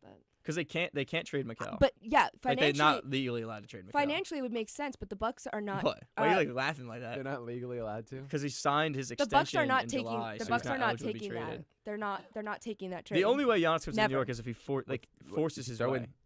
He's You got to throw in Brunson. I was about to say they don't have any. They're not. No, because the only way that Knicks would get him is if Giannis said to the Bucks like, trade me, and the only team I'm playing for is the Knicks. Which like, obviously they'd be insane to do, but also like you're Milwaukee, he's your franchise's greatest player ever, and he brought you a championship. Mm-hmm. And like They're not he gonna also do could it. say that he's not going to re-sign with the team after, so the team that they trade him to. When's his contract up? It's a bad. He after this year he can I think he can opt out. Okay. No, he can opt out after this season. The Knicks trade that would both sides or that the Knicks would give up is just not going to be enough. There are teams that are going to I don't know. The Bucks literally. offered them a There are a teams trade. that are going to throw their whole teams under the bus for Giannis. There Yeah, are but, teams like, that are willing to do that. Like I don't think like Giannis wants to play for those teams. Can you imagine if the Rockets? No, the Rockets they're not because they just got KD. I think Miami. I think Miami's realistic. Miami's realistic. But- There was something that said this is so funny. We were talking about this on Pick and Pod that the Warriors going to give Draymond Draymond for Giannis. Draymond for Giannis, which is just so funny. What was it? Draymond like. I saw it on a post on Instagram recently, but it's like he denied a trade for Lauri Markkanen. Oh yeah, yeah. He denied. He told the front office not to do it. And all the comments were like, "Yeah, it's probably because you were part of it." Yeah. Literally, the only thing no, that's not fair to Draymond. You get a lot, but your team will be getting fined. You will be having to pay a large sum of fines. I love Draymond. Yeah, get used I to also all hate this Draymond. Yeah. I don't know. I think love him but hate him. I love Like, him when he's Giannis? not playing Love-hate against my relationship with team. him? I do. I'm afraid he's gonna kill one of them, like punch someone in the face when Just he ready plays for my Giannis team. to be a Knick, man. It's just not happening. I You know don't what? know. There's an argument for the Nets. I know that the according to shout out former FUV Chris Persianen, great guy. KP. He reported the other day that the Bucks did make an offer in the summer that was Giannis and Kuzma. And like he didn't. It's not really fully known what they wanted in return, but like the package can't. I know it can't be like OG, Josh, and Mitch. Like they can't. Those contracts can't be combined or something. But the Bucks offered Giannis. That's to also the not a Knicks. fair trade, in my opinion. Not at all. But like I mean, they were willing to trade him in the summer. Like there was a period where I think the Knicks. They said the Knicks made an offer and the Bucks made an offer, and both Knicks were like, think they still at the time thought they had enough to win a championship. I don't know. Do you think that? Win a championship right now? What the Bucks I think either it'd be have to Thunder. figure out what they want is if they want picks and some good players to rebuild, or they want to try to go superstar for superstar and keep it. Like it's what do they want? They want to rebuild or do they want a superstar? I don't know which one is better. Cat for Giannis and throw in picks and another like Cat. I think Cat and OG for Giannis. Yes, I think that would. Like yeah. I think the that's Bucks fair. would accept that I do too. immediately because Giannis is leaving, and then you get two one players. of the best defenders in the league, and you get Cat. the greatest shooting big man, like an offensive threat, especially where he'd be the only. He'd be a number one because he hasn't been the number one. He'd be alpha forever. It's been so like No. it was Since pre-Ant. Even before Well- Ant, they had Zach there. They had a couple other guys that were there. Like But it I was think fully- I think he was Jimmy was there. The first couple years of Ant's career, Yeah. Cat was still that one. Yeah. But he hasn't got to lead his own team in a really long time, and No, I he think he hasn't. probably wants to. I mean, the Knicks also didn't extend him, which I thought was. I also just don't good. think that he. 'Cause he's gonna make way I too don't much think he'd money. be sad to leave the Knicks. I don't think it's fitting. I don't think it's. I think he loves it here, but I also don't think he'd be upset to be on his own team. I don't know how much Yeah. Cat is a guy that cares fully about winning a championship. Like they leave it like I think like a guy like Giannis only cares about winning championships. 100%. Or But like that Brunson also only that's cares what about winning but that's what championships. And like I don't know. You got it. That's what separates the greats and Like the I think Cat players. wants to win, but I don't think he'd be Devastated to be on like a Like good you think team he would getting paid a lot rather of money, putting up really good stats. and it be around himself. Yeah, I mean I know he's from New York, so he does definitely like being here. Yeah. His dad's like at every single. I guess his dad's always been at every single game. Hall of Fame chiller, by the way, his dad. But I don't know. I do think the OG Cat and picks because that gives them something to build around. But what I feel like the Bucks want is a superstar for their superstar. But I don't think that I don't see that happening. I mean, also I don't know if the Knicks can. I don't know if this Knicks team can win a championship. And this is the year. Like the Celtics aren't going to be there. That you don't know that because of no Tatum. But yeah, but I don't as a threat to win a as championship. no, they may make a run in the playoffs. You might see. I could see a Knicks Celtics. I think we'd beat Eastern Conference. I do too. That's what I'm saying. Like I don't think the Knicks have enough to beat the Thunder. I don't know if anyone has enough to beat the Thunder. Yeah. They just feel destined to go back to back. The Thunder are unbeatable. You think they break the wins record? At this point, it looks like it. The Warriors started that year 25-0. They're 22-1, which is nuts. Yeah, 25-0. I don't know. I want that first Knicks Thunder head to head. Like I think the Knicks and the Thunder are really like low key the only two teams. Yeah. Yeah. I think there's teams in the West like no, but I don't think the teams in the West I don't think can beat the Thunder. So I'm looking at it as like the Thunder are going to come out of the West, and I think the Knicks are the best team in the East. So that's really the only two teams. The Lakers might pose a little bit of a threat to the Thunder. Really? What 800-year-old LeBron? Mm-hmm. Not scoring a bonbon. A bonbon. Then scores 10 points. LeBron is holding on for like dear life right now. Yeah, we'll talk. But we'll move it along. We'll take a break here. We talked Knicks, and next up is the Nets. Little brother, as you guys would probably say. Just irrelevant. But we will be right back after this break.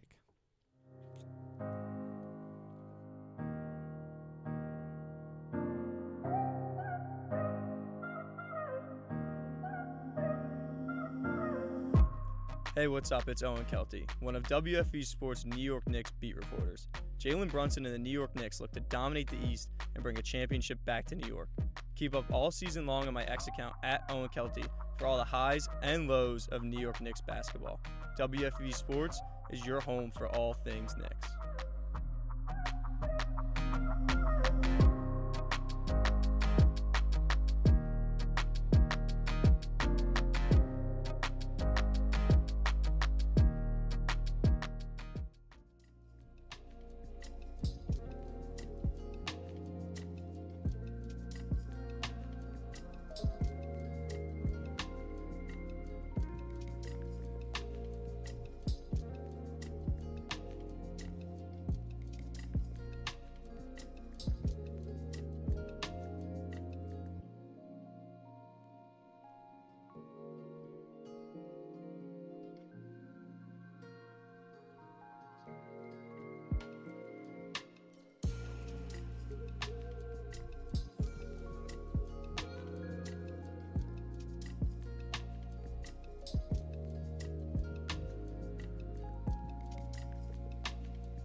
Welcome back in to One on One. Brendan Shorey here with Owen Kelty and Maggie Danahy.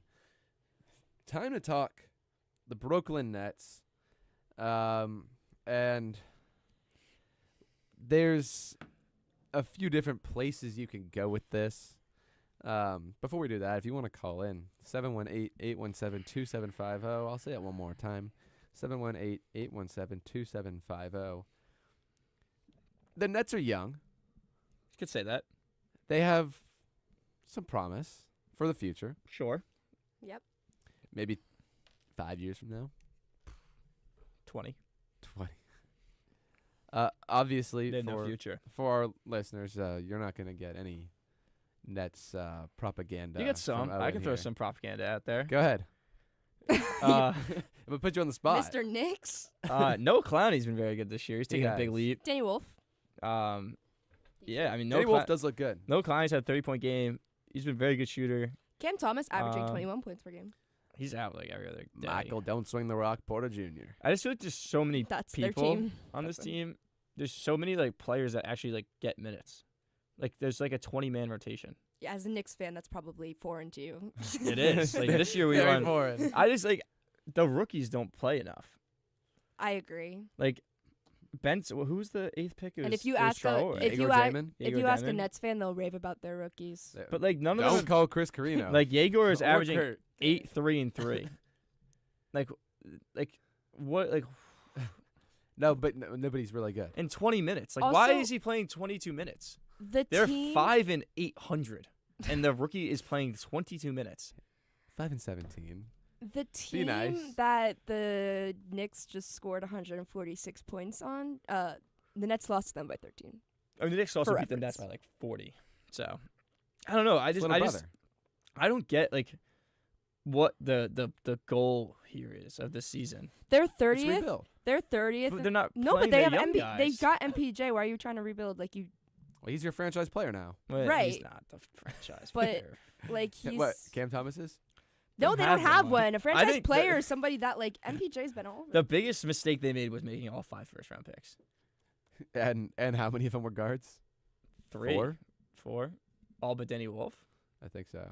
Yeah, well, isn't Yegor Demon like a weird wing? He's because He- as Kurt he's a Sippel told me when he hybrid. got drafted, we just drafted Ben Simmons when he was good. I was like, what? As you can see from his stats, 8, 3, and 3. LeBron He might be bad, Ben Simmons. LeBron, we're good. Ben Simmons is here. I mean, they got Terrence Mann. Like, Yeah. he used to Giannis, be good. Don't worry, we're good. So I'm saying like, there's no pull here to get a free agent. In the nicest way possible, it's a squad of misfits. It really is. Like these, like Zaire will, like a lot of these guys are late first-round picks. There's no plan. Same with There's Cam just a Thomas. bunch of basketball players. You know the I guess the plan is animated. You know the animated Rudolph Yeah, movie. the land where of the island land of of the misfit misfits? toys. Yeah. Yeah, That's that's this. the Nets. That's the Nets right now. They're 30th in the league in points per game. That's not shocking though, because like besides they have 2 guys that 29th in rebounds too. So they got nothing. They don't have defense. Cam Thomas plays like 5 every. Cam They Thomas don't- hasn't played. In They don't have a forever. point guard either. Yeah, Not- Cam Thomas hasn't even played a even though they month. drafted these guys, they won't play them, and they'll let Cam Thomas and Michael Porter Jr. go out and. They have I one guy literally you can think resolve that they to, go and say, they "Go score." they ask MPJ, "What do you want to do today?" And then they just go and do it. Like I And mean, he like, always he's says the- shoot. he's also Yeah. the only guy in the team though that you can say like give the ball to and be like, go get me a bucket. Yeah, it's When Cam 48.8% Thomas is like, from the healthy. field, 38.5% from three. Danny Wolf is 44%. And I do think their coach is like I do like Jordy Fernandez. I think he's a good coach, but like the worst thing that ever happened to them was not being horrible last year and getting Dylan Harper or Cooper Flag. Yeah. It's the worst thing that could ever happen to them. Yeah. Also, like Dylan Harper in New Jersey, he would have played for the Nets. Dylan That Harper is pull? my goat. Yeah, my me hero. me Really? too. Legend. Because he's Rutgers. Yeah. Rutgers. Also money from line. Bergen County. Rutgers. Shout out the other. Ace Bailey too. Shout out Ron Harper Jr. Ace Bailey. Yeah. Ace stinks. I thought he's your boy because he's Rutgers. I'll always support him, but he's not He's- doing he's too good. stinky? He's Oh, not I doing. love- He's not doing too I love hot. New Jersey. Not doing too hot. What is? What is this? He's averaging 10 points. On the Jazz. Cornered by two people that love New Jersey. Yeah. Wow. I love my country, New Jersey. Yeah. Come on. I mean, the Jets should go back to our Jets. Jets should go wherever. Jets should get out of the country. The Nets should get out of Brooklyn. They moved to Brooklyn. I mean, no one was going to the games in New Jersey. No one's going to the games in Brooklyn. But you know how hard the Barclays Center get to go to? Oh my god. You Just got it. relocate You got it. the To center. go to? Lag spike. Yeah. High ping. Just High high ping. ping in here. High ping. Someone's Glitched. lagging. Someone's fired up Um, Fortnite in the other studio. The Wi-Fi got a little messed up. I got unplugged. You know how hard it is to get to the Barclays? It's like annoying. Yeah, but From, I mean, like, if I a really, lot. Yeah. even when they had like But all their KD and fans are down Kyrie and Harden, True, but weren't their really, New Jersey fans aren't going to carry over. Nobody wants to go to the Barclays. I love the Barclays though. Shout out Liberty. I think a lot of people who were Nets fans when they moved just like stopped being basketball fans. Yeah. Because the Knicks were also terrible when they moved. Also, you just can't go from Nuts Nets to Knicks. That's like No, offensive. you can. That's like a crime. That's a bandwagon. Then that's like not a your fan. crime. I'll never forget the Chris Carino quote that he would rather like stop working. What was his quote? He said he'd rather stop working in sports than ever work for the Knicks. Yes, he did. He said he'd rather be or just not be employed by. Oh yeah, you said you'd rather be unemployed by forever. any sports team ever. Yeah, ever. Like fully leave the idea of then sports. have a very high-paying job for the Knicks. Yeah. That's crazy stuff. And we say very high-paying. We didn't even cap his salary. We said you can make as much money as you'd want, and you're the main broadcaster for the New York Knicks. He said he wouldn't do it. I asked him to do a new Knicks beat. He said he'll never do it. Really? I said you have to take one game this year, and he said he won't go. I was like, you won't go one game. Unwavering loyalty. He'll go to Knicks Nets. Not MSG. No. He'll only go Barclays. Really? And he'll just scream in my ear the entire time as the Nets lose by 40, like last time. He really won't go to the Garden? No. He'll go to the Garden for like for other Rangers, games. or he'll go there for like college. Yeah. But I do admire those two Nets fans in our station because they don't waver. They unwavering loyalty. They ride for that team. Yeah, I mean, and I don't know if I could do it. But they're also polar opposite Nets fans, what makes it even better. Like they don't agree on a single thing when it comes to the Nets. No, they don't. They like have polar. They argue with each other more than they argue with Knicks fans. Yeah, because there's not even no point. Like it's not even fun anymore. We've won 12 straight times. What? Just really? It's not fun to play them anymore. No, I mean it never was fun. They're irrelevant. They also we beat them 12 straight, and then before that they beat us 9 straight. The funniest thing about the Nets to me is like the caliber of players that they've had just like come in and out of their team is so funny to me. I mean, for some Katie, reason. Kyrie, and Katie, Kyrie, James Harden, like just Blake Griffin, just like there for just a second. Blake Griffin, LaMarcus Aldridge. They're there for a second and then they're gone. Bro, it's a retirement home. Joe Harris. No, but all those people haven't retired. They left. Like Kyrie left. Oh, they're all old. That's true. Well, most of them. What'd you guys give them for Kyrie, or did Kyrie leave? We traded for him. We gave up Dorian Finney-Smith. He's gone. We gave up. God, actually, was this like D'Lo? 2-3 years? No, we didn't have D'Lo at the time. Yeah. Isn't this D'Lo's second stint with the Mavs? No. Yeah. Was this 3 years ago? 2, 3, 4?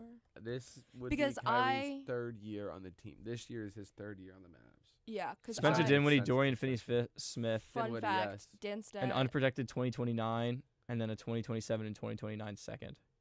Well, that 2029 first, buddy. Better lock in. Tell Cooper Fly to figure it out. We already got our franchise player. Oh, that's yeah, but said that before. What about in four more years when they have your unprotected pick? What about it? We're gonna be good. Did at that Nico point. trade that one away too? Nico's like the man who cried franchise player. Everything that is gone from the Mavs was done by Nico. Is it Nico's fault that Micah got traded too? He probably had some say in it. Yeah. He probably we got crazy value out of him, so I'm not even mad about that trade. Yeah, but Luka? I hate Micah. Luka, do you lose sleep at night? That one was a heartbreak. That night, did you lose sleep? Did you cry? Did you go to the funeral? I was up here. I couldn't go to the funeral. I would have. I did not cry. Oh, I saw you the next morning. I'm pretty sure. You were distraught. I'm pretty sure we did like a pick and pod the next morning. How would you not be? I got called in to produce and de-host an emergency pick and pod episode because Luka got traded. And you were and this was on like sure this was like a Sunday. And Chris Carino had the audacity to tell me that the trade's not that bad. Anthony Davis is a great that player. was so. we were because Carino was like defending I would just it. Start crying. Carino was defending the trade, and it was just us, like me and Chaz were like, "This is the worst trade we've ever seen." Carino's like, "This is a good trade for the Mavs," and you look in the thing, it's just behind the glass, just Brendan. I'm surprised he didn't break the glass. Distraught. He was like, "No, Anthony Davis is like he's been so healthy for the past year." He jinxed it because I was like, Anthony Davis is never healthy. Flag has played in more games for the Mavs than Anthony Davis has. And we got him last season. Would you, if you didn't trade Luka, would you still gotten Cooper Flag? You think? No. You think it was all rigged? No, I think it was luck. I think we lost out after trading Luka because AD was hurt. AD was hurt, and then Kyrie tore his ACL. Derek Lively's always hurt. He is. He's hurt right now. And now Nico's gone. Now Najee Marshall's gonna be a Nick at the trade deadline. No, who's the GM now? We're not trading away Najee. Najee Morris has never missed a floater in the Garden. Swear to God. He never misses floaters, period. I went to a game. Knicks Mavs last year, and he had 42 points. He was just bro, he's a demon. 30 points in the first half, just floater after floater. Wild. You could have had prime Hakeem and Olajuwon guarding him. And we got PJ. Yeah, always hurt. Not always hurt. Mostly hurt. PJL. No. Who else? That team. You guys stink. You're not even making the playoffs. Just wait. Oh, Until Kyrie's healthy. Gonna go on a run. No, there's no way the NBA is gonna let Cooper Flag you not guys, make the playoffs. you guys are the about NBA is worse going than the to Jazz. do anything It's they gonna can. be like Wemby. We're gonna make it in year 2. And You're we have a worse. healthy Kyrie. You're worse than the Blazers. You're worse than the Grizzlies, who are gonna blow it up. Wow. Who's the GM now? They assigned whoever was under Nico is interim. I don't know his name. There's like it's 2 people. He's gonna trade away Coop. sharing. Nico tried to trade Coop. He did. In his last hours, he tried to trade away Cooper Flag for picks. Why? There's no Just to way. like. And got fired. Is that that real? happen? Yes, it's real. He tried to trade away Cooper Flag in his when he was on his deathbed. Like, does he? There's no way that's true. He's got to be working on the inside against them at this. It's point. a Mavericks fan conspiracy theory. Oh, so here is a Mavericks happened. fans. It happened. A fake from a parody It account happened. that Mavs fans believe Nico Harrison tried to trade Cooper Who Flag fired him? The owners. and was fired. Who fires the GM? The Owners. The fans fired him. president, Patrick President. Dumont. It all goes back to Mark Cuban getting tied in with FTX and then having to sell his stake in the team. He shouldn't have sold. If he He didn't had to sell sell. He the was team, in Luka or a wouldn't have debt gotten traded. because of Sam the FTX scam. Think about that. If crypto never happens, Luka never gets traded. Don't- Like FTX. I'm gonna. Which means How you much should did hate Mark FTX. Cuban lose in that? Dude, Oh, they too lost. Oh, Billions? like Tom Brady lost so much. Well, I know Tom Brady And the lost lawsuit, not just how much they lost. The lawsuit was a lot. We got to cut you guys off. We got to get the station ID in within Uh-huh. 10 minutes, but we'll be right back after this break with more NBA. This time, just taking a look at the rest of the league. Stay tuned. And end your day with WFUV New York, public media from Fordham University. Listen at 90.7 FM or at WFUV.org.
Welcome back in to One on One, New York's longest running sports call-in show. Brennan Shorey here with Owen Kelty, Maggie Danahy.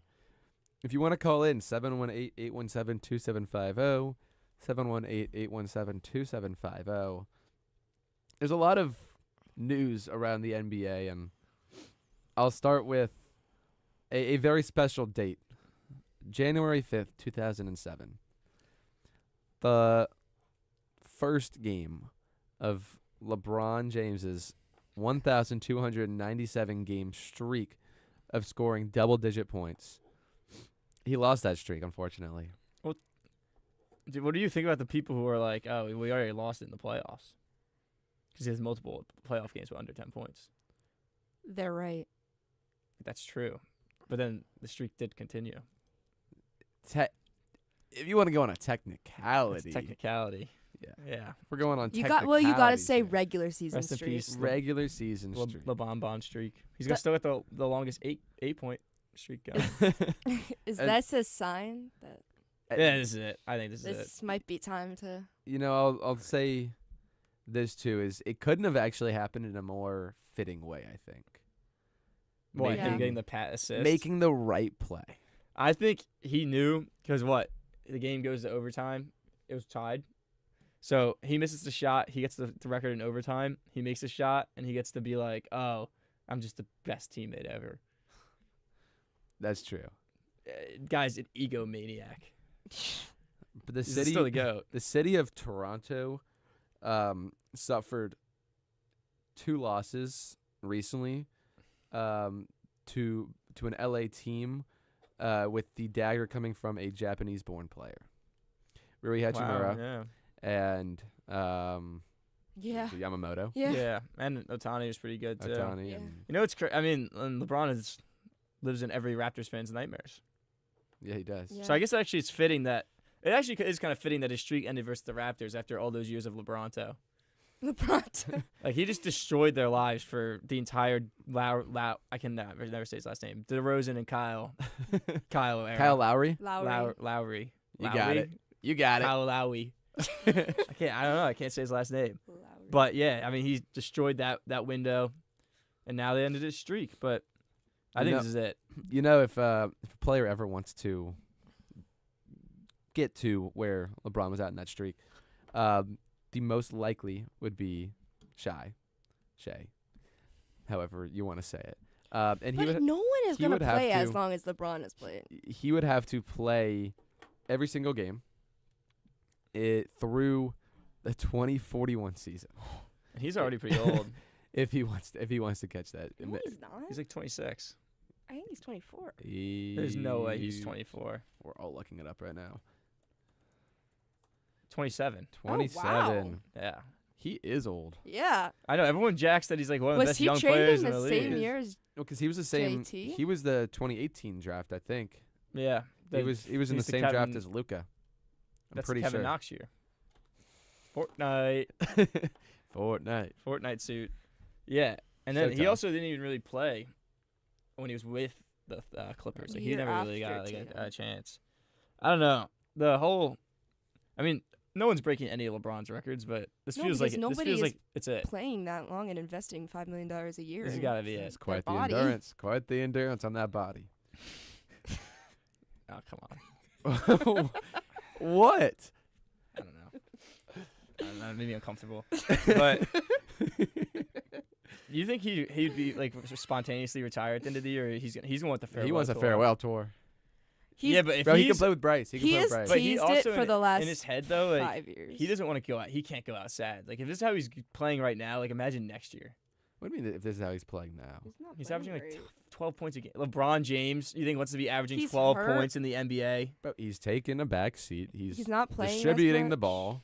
Yeah, but He's playing the team role. You think LeBron, Ramon, James wants to go down as leaving not being one of the best players in the league, averaging 20 points a game? But I don't think that's happening. I think if he wanted that to happen, But he he should have doesn't wanna retired go last outside. year. His scoring went down, but he's still impacting the game. He should have made this his farewell tour. I agree. After last year, he should have been like, "This is it." He wants to play with Bryce. He does not. They already asked him about then. He goes, "Yeah, it's not gonna happen." He knows Bryce is not coming out.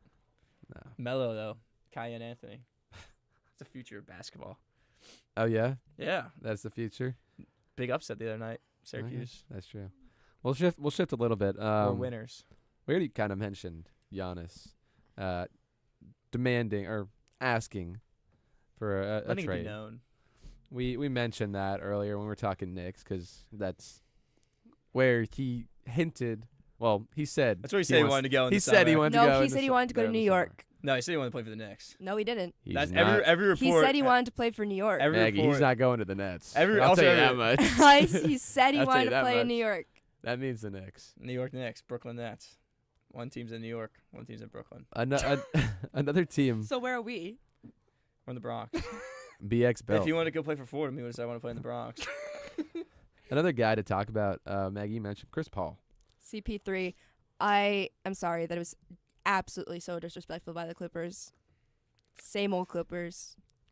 That's why the Clippers are never going to win anything. They're like, how do you do that to like your fans? Like, he's not just let him like play. He doesn't have to try with you. Let him sit on the bench with the fans. Give him a farewell tour. He has beef though with Ty Lue. He does have beef with Ty Lue. They weren't because speaking. he was doing veteran things. They weren't. Yeah. They brought in a veteran player to do veteran things, and they said he was. Ty Yeah. Lue got unhappy with it. Ty Lue didn't. They weren't speaking, but Ty Lue's a little child. They were said that he was just like taking the reins too much and like being too much of a leader. Like, what did you expect? It's Chris Paul. What did you bring him in for? I don't understand. What did you think was going to happen? I really don't understand. Like, I'm sorry. I just am, like, so angry about it. That's what they brought him in for. Is but help mentor the he young wasn't guys. playing that much. They don't have young guys. The youngins. Their team's all old heads. The youngins. And you got like you're bringing in like, Chris Paul to be a veteran to what? James Harden, Kawhi Leonard, Bradley Beal. But it doesn't matter. Like, you just like he wasn't playing that much. He wasn't complaining for playing time. Just let him sit on the bench with the fans. Like, it's more for the fans. Like, your fans. He doesn't even have to mentor. It's more of like the leadership and the game IQ he brings. They're 6-17. Oh, I thought 6 and what? 17. Yeah, they are at the bottom of the West. But why bring him in, and then why just leave like that? Like, just let him stay. I don't understand. Like, in my opinion, when you have a player like that that's done what he has for the especially with that record they have. Yeah, like what's he doing? You're not making the playoffs. It's what, like 3 or 4 more months? So like what's the issue? I don't understand. But also, you have a player that's done that much for the franchise. In my opinion, I know sports is a business, but you let that player go out how they want to go out, especially if it's like not a big commitment. He wanted 1 year, and at this point They're not even paying him that much. They're not paying him that much. He has like what 4 more months. Like, you let him go out the way he wants to go out. It's the respectful thing to do, in my opinion. Yeah, I agree. I really think it's weird that they that they would cut Chris Paul after like he's gonna be one of their only jersey retirements. Actually, I don't think he will be their first ever jersey retirement. Yeah, should have been Blake Griffin, but I'm reading this quote right now. I can't. Draymond apparently was playing concussed in the 73-win season. That's what Owen's looking at. Yeah. He may or may not have mentioned something else that was quoted. That is a little out of pocket. A little. How do you even put that? I don't know. I mean, it is a quote. It is a quote. Can't say it. So that Joe Ingles cracked him. Yeah. Yeah. I mean, things we all say. Yeah. Especially when we get concussed. Oh. As someone who he might be the first basketball player. As a frequent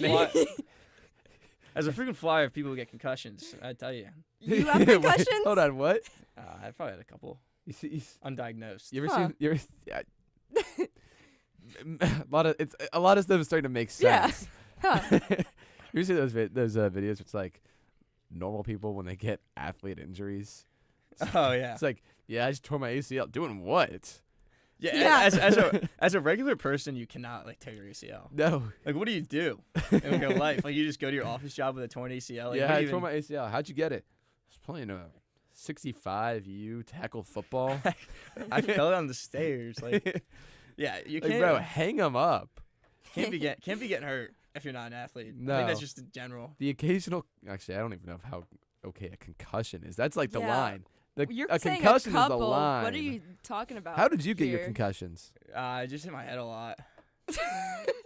Huh. Just be doing stuff, you know. Just doing stuff. Yeah. Huh. Oh, I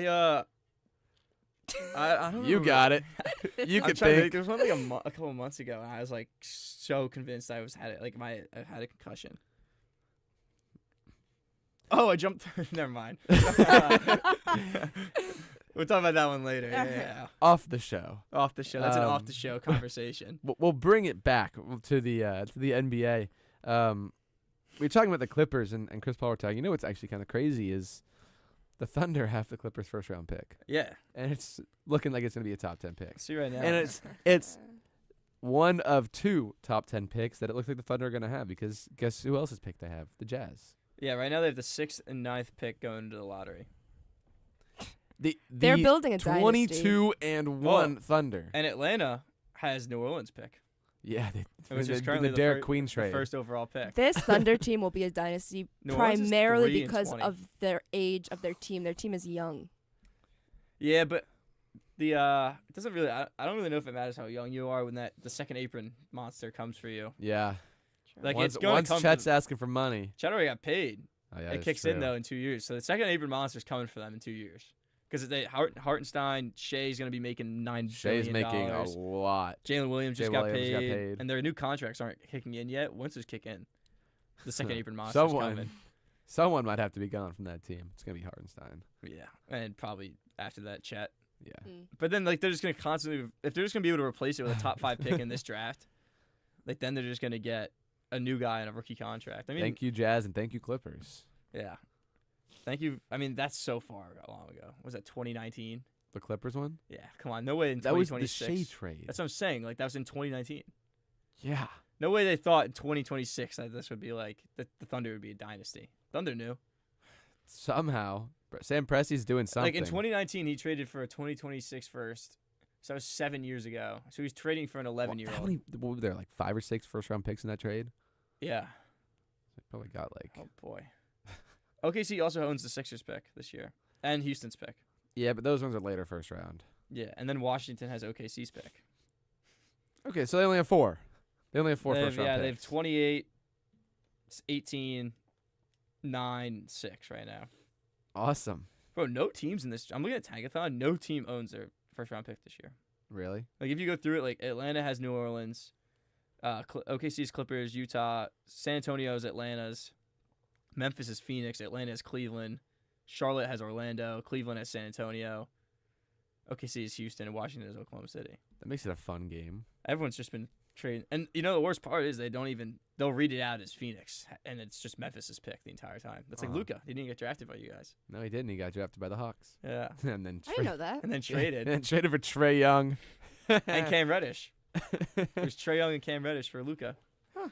Wonder who won that trade. The Lakers. The Lakers, I was going to say. I was about to say, well, where's Luka now?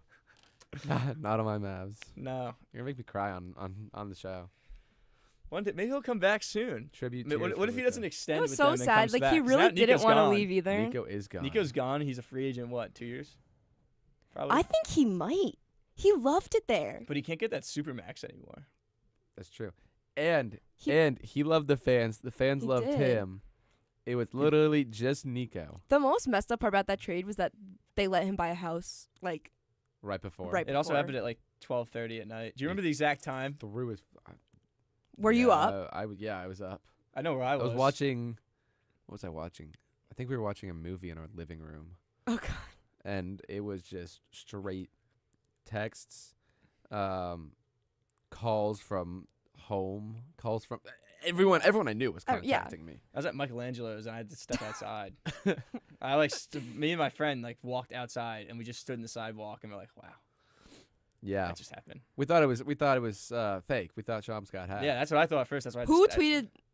One of the players tweeted that. I think every player. Yeah, was like someone's like Shams is hacked. There's no way. Yeah, I think everyone was like Kitty tweeted something. I was. Giddy? Probably. Didn't you just say Giddy? I said KD. Not Giddy. Josh. Not the Giddler. But you got a little giddy for Josh Giddy. I love Josh Giddy. Moving on. So yeah, no, I thought I was so sure it was like some sort of Sentinel type Shams account. I was like clicking on it.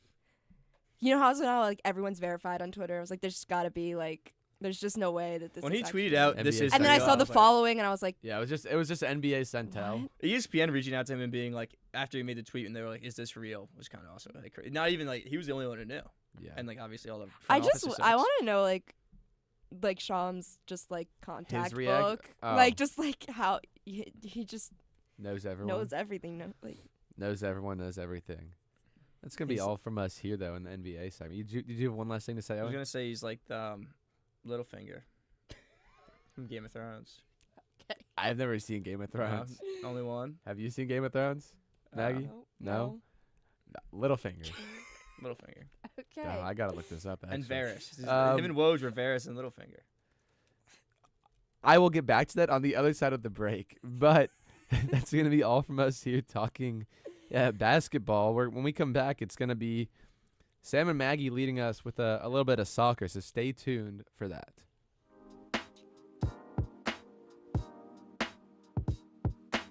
Hey sports fans, it's Bobby C. I'm the sports director here at WFUV.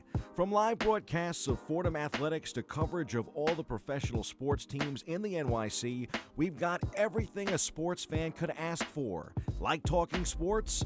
Check out One on One, New York's longest-running sports call-in show, as well as our diverse collection of podcasts. If you're a Fordham student interested in joining our program, feel free to shoot me an email, bobbyc@wfuv.org. And as always, thank you to all of our listeners who support us every week. 90.7 FM is the home of WFUV Sports.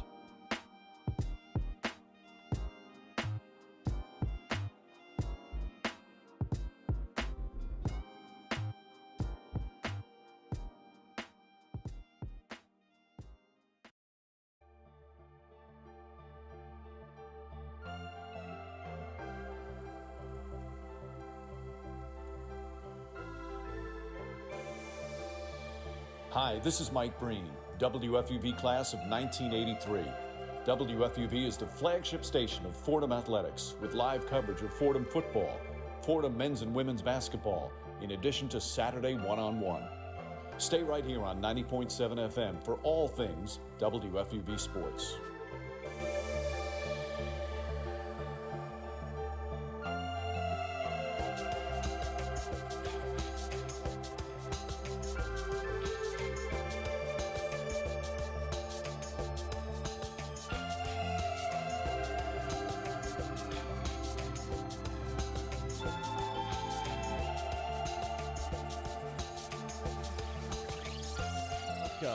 Back in to One on One, New York's longest running sports call-in show. Brendan Shorey here with Sam Giangrande and Maggie Danahy. And it is time to talk a little bit of soccer. The World Cup draw came out yesterday, so a lot to talk about there.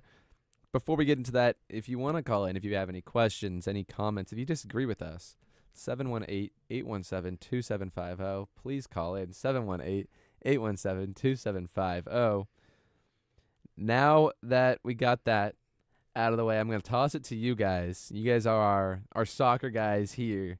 One of you guys, take it away. So I was watching the draw yesterday. I was watching it at my complete live reaction. I think this is one of the World Cups where most of these groups are actually pretty challenging. If I have a stat pulled up where England, Croatia, Ghana, and Panama, they're the final group. Their average team ranking is 29. Wow, really? Which that is easily the group of death here. But some of these groups aren't even far off. You have the USA, Paraguay, Australia, and then the UEFA spot there. Probably going to go Turkey. They're at 32.1. Brazil, Morocco, Haiti, Scotland. I think that is a very tough group. That's a very hard group. Yeah, Morocco, easy dark horses who went to the semifinals in 2022. Scotland. I forgot about that. I did too. That was a really good Morocco team, though I hated them for getting out Portugal. Not Portuguese. I love Ronaldo, though. But one of my family friends, he was watching. He's Ronaldo stan?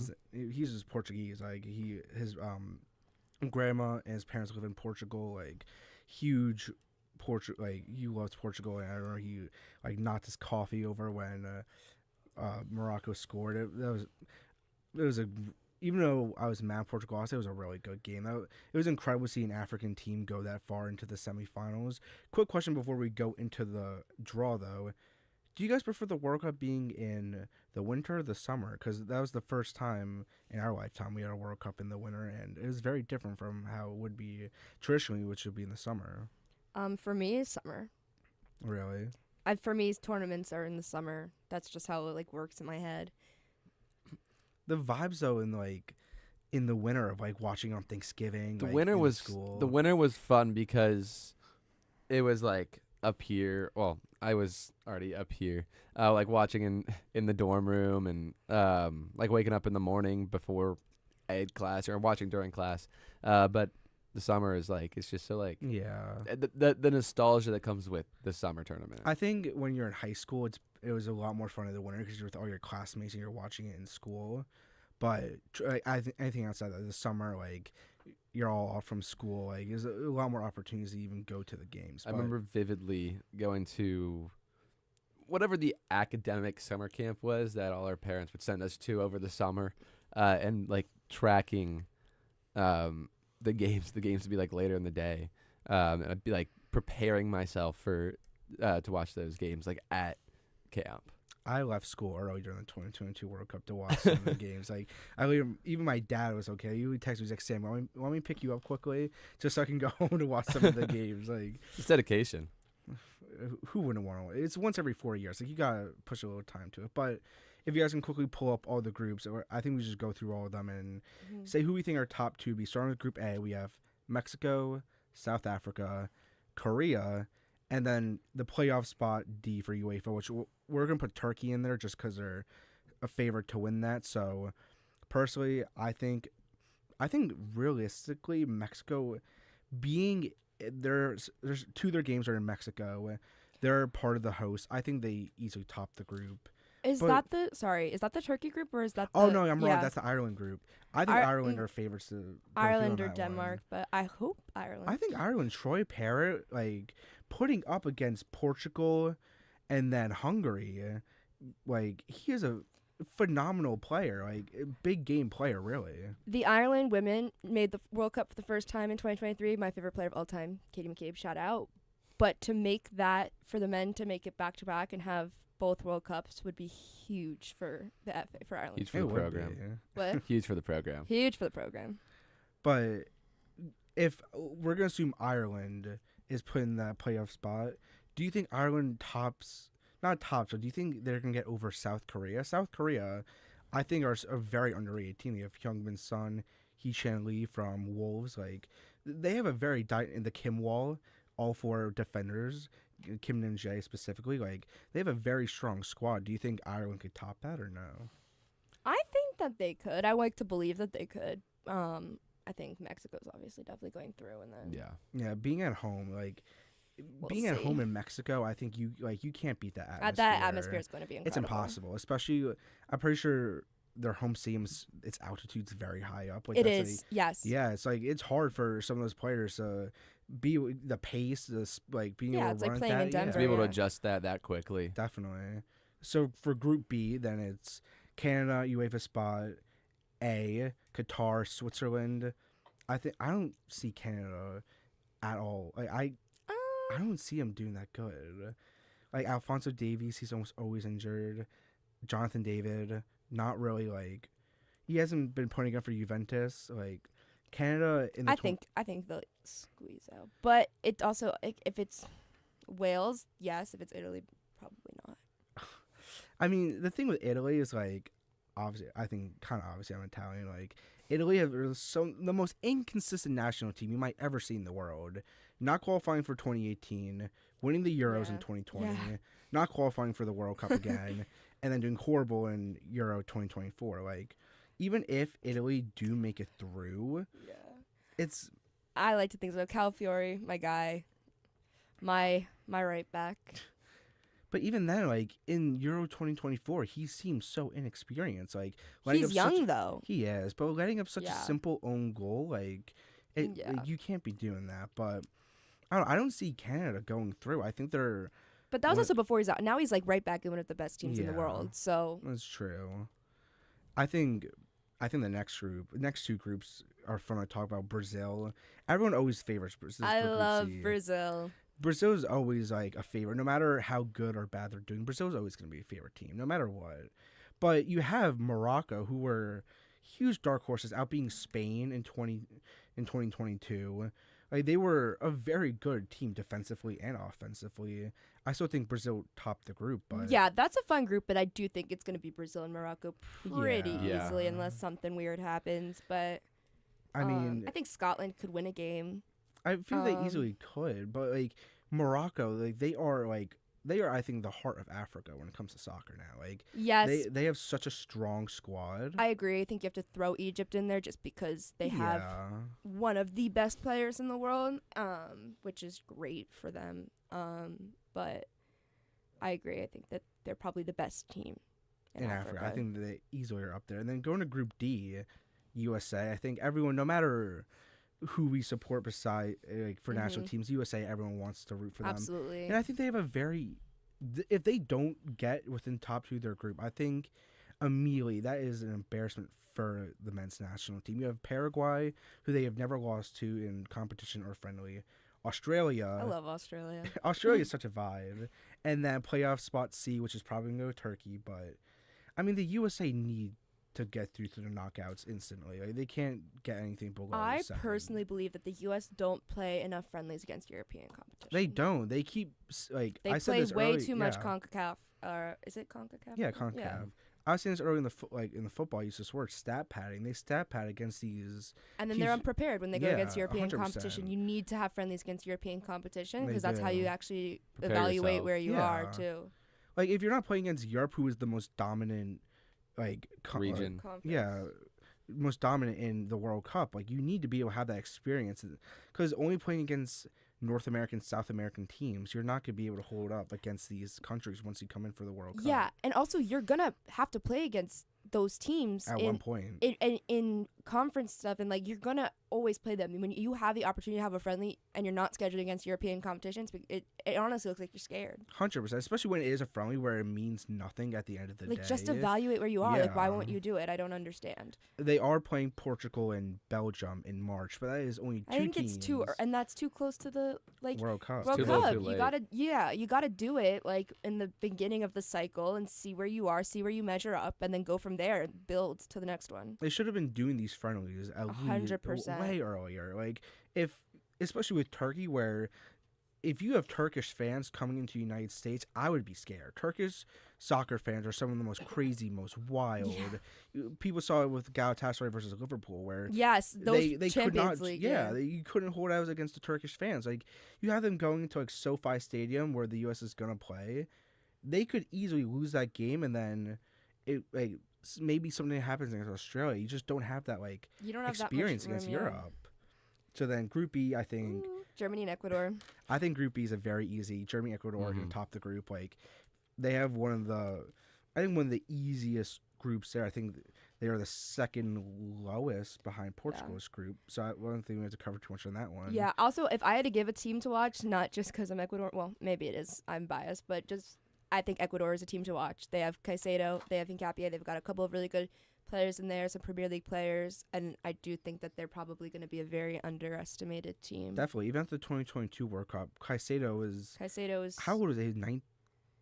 Young. He was very young then, and he was absolutely dominant in the midfield against who he had to play against. One of the best midfielders in the world. So I can't override my guy Declan Rice, but they're probably the two.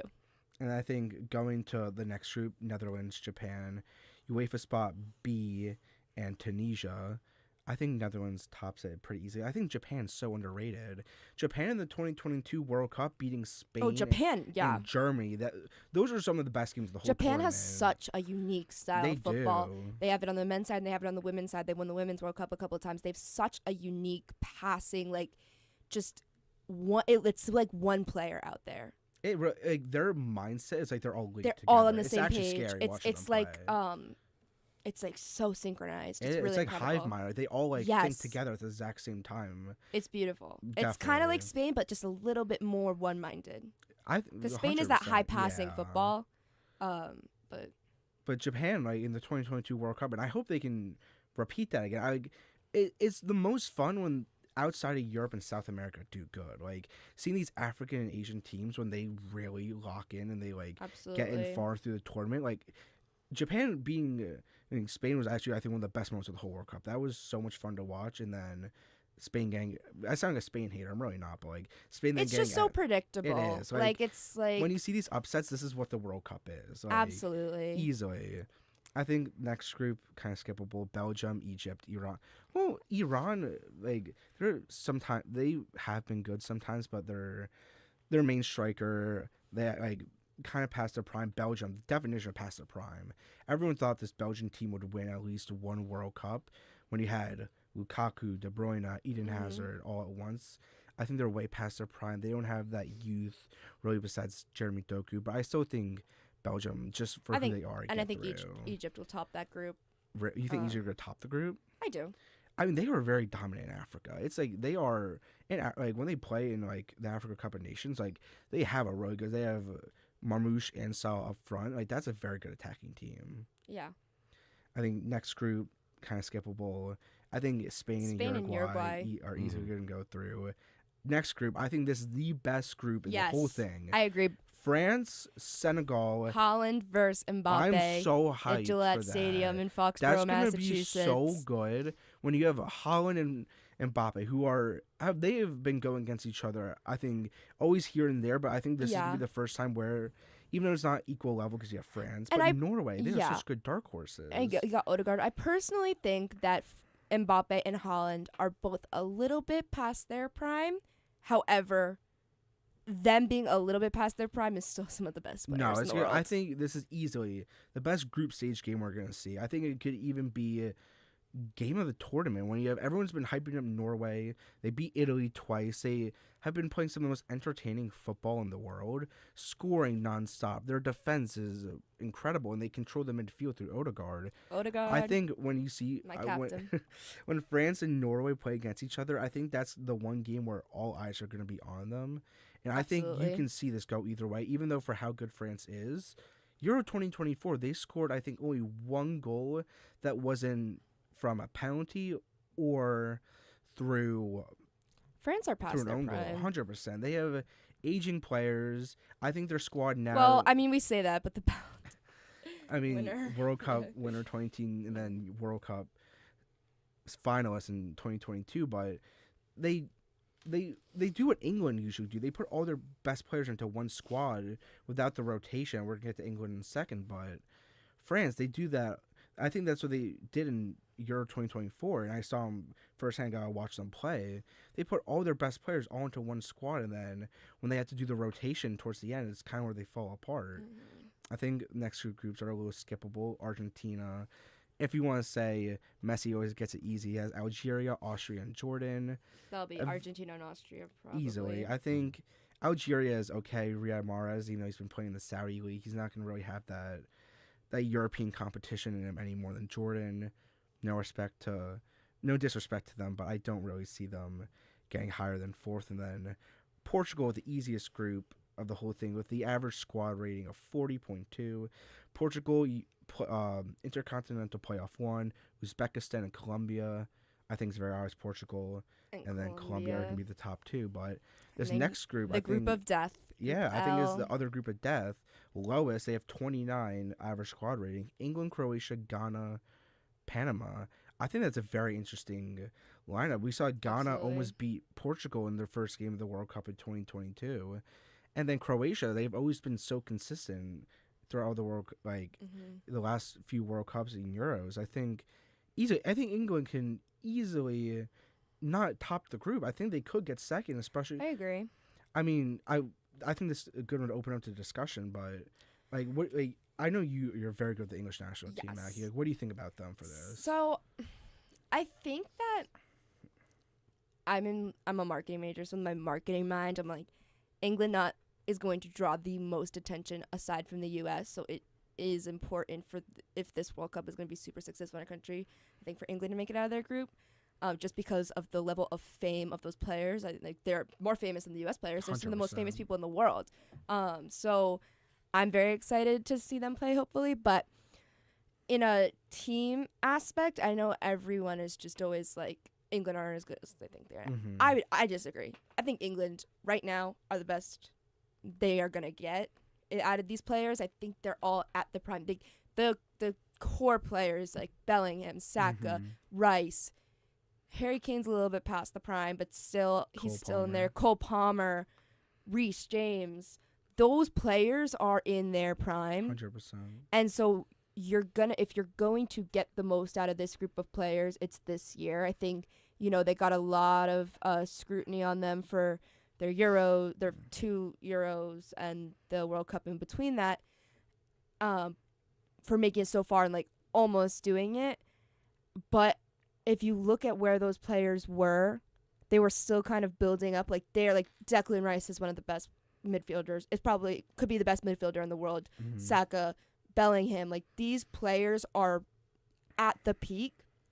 So to get out of this generation of English players, your best shot is this year. 100%. I think this is the World Cup where if they don't win, they're not gonna win for a while. Not just they don't win for the while. It proves that this national team really did fail. Absolutely. Going to 2 Euros finals, I think sacking Gareth Southgate was the correct move. Thomas Tuchel 100%. Thomas Tuchel has been incredible through the World Cup qualifiers, and he's really showed why England is a finalist team.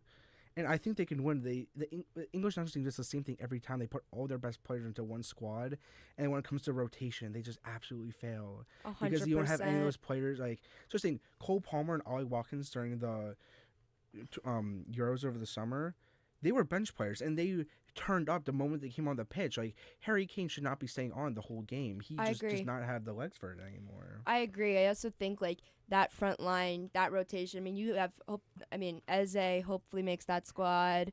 As an Arsenal fan, I'm going to lobby for him. I think he's a great super sub to have to come on those wings when, even he could go in the front line, he can go in the midfield. 100%. Having some of those versatile players that, like, you're not going to start, but you also, like, can't run these guys into the ground. You can't run Saka into the ground. You can't run Bellingham into the ground. You can't run Palmer into the ground. You have to have rotation, and I do think that that's sometimes where they lack. I 100% agree. I think it's England's biggest struggle going to. And it's not like they don't have that talent. They do. They do, and they have that good bench. They just need to learn to put these superstars onto the bench for a while, and then they're gonna get a lot further playing the slow game than putting all your superstars into one. Fresh legs are gonna be huge. Definitely, for this England team. Always, and I think that's why Argentina did so well in 2022. They were able to, they strategized when to put players on. They benched some of their best players to make sure they can come on later. Just that ability to have those fresh legs, have guys who haven't been out there all game. It's a long game. It's a 100%. Long game, and it's a lot of running out there. And so, if you're able to have guys, some of your better guys too, who can come off the bench, be kind of a game changer in 60 minutes in, 70 minutes into the game, and make a difference out there. Those fresh legs are going to be huge. Yeah, soccer's that one sport where you're nonstop running, obviously besides like track and field, but not even that long. Yeah, like when you focus on say like football, like you get those breaks, like you get to between plays, and even when it's just the only break you're going to get in soccer is if someone goes, maybe you get a second to walk back after when the ball goes out. Maybe a VAR check, an injury. Yeah, but even then, like, you don't get those breaks. You are running nonstop for 90 minutes. And set pieces will give you 30 seconds. Yeah, like and you barely have enough time to strategize. Like you don't get those timeouts. No. You don't get to have a huddle. You get pregame. You get halftime. Yeah, you get to talk at half. You get your water break at halftime. You got to talk for probably around 10 minutes, and then you're going right back in. You have to walk out. Like having these fresh legs will, no matter any team, I think. The ones who go to the final are the ones who get their squad and their bench. They know how to separate the two. Because if you have a weak bench, you can't go on for 90 minutes. And say you have an example with the 2022 World Cup where it went to extra time, you have to be at your A game in those extra 30 minutes. And players who are so tired, like, you have to know when to take your players off, especially when you have players like Ronaldo and Messi. Yeah. Like you have to know they're aging. You have to know when to take them off. I think like one last thing before we go to the next, but in the women's Euros last summer, England went to extra time for every single knockout game, and unfortunately, all those players have been out injured for the beginning of this season because they did not rotate. Leah Williamson, Lucy Bronze, like they have still yet to play since that Euros final. It kills you when you have to play for that long. It's horrible. That is gonna do it for us here on this segment. You have I'll call them our soccer pros here in the studio, and Sam and Maggie talking all things World Cup. They give you their best takes on who's winning or who's coming out of each group. But we're gonna have one last segment. It's a little fun draft between us four hosts. And we'll be right back after this break.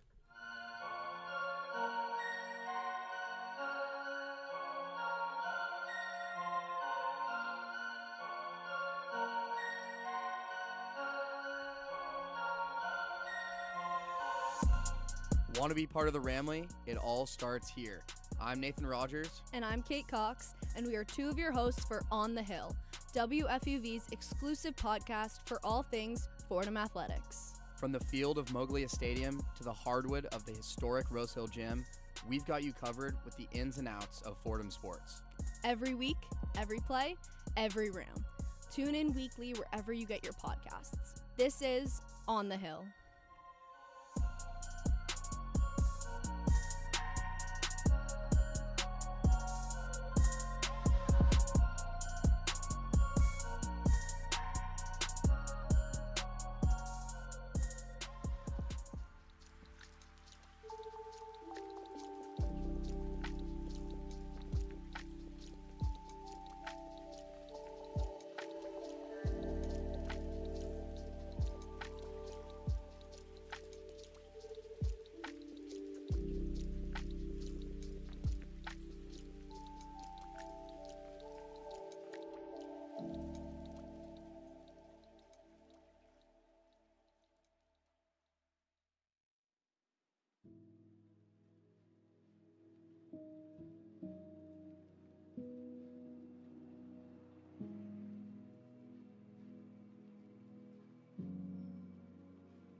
Show. It's a Christmas draft. It's draft time. It's draft day. And so I will do a brief introduction to it before we go in. So we're going to draft 4 things as Owen walks in right now. There he is. Mr. GM.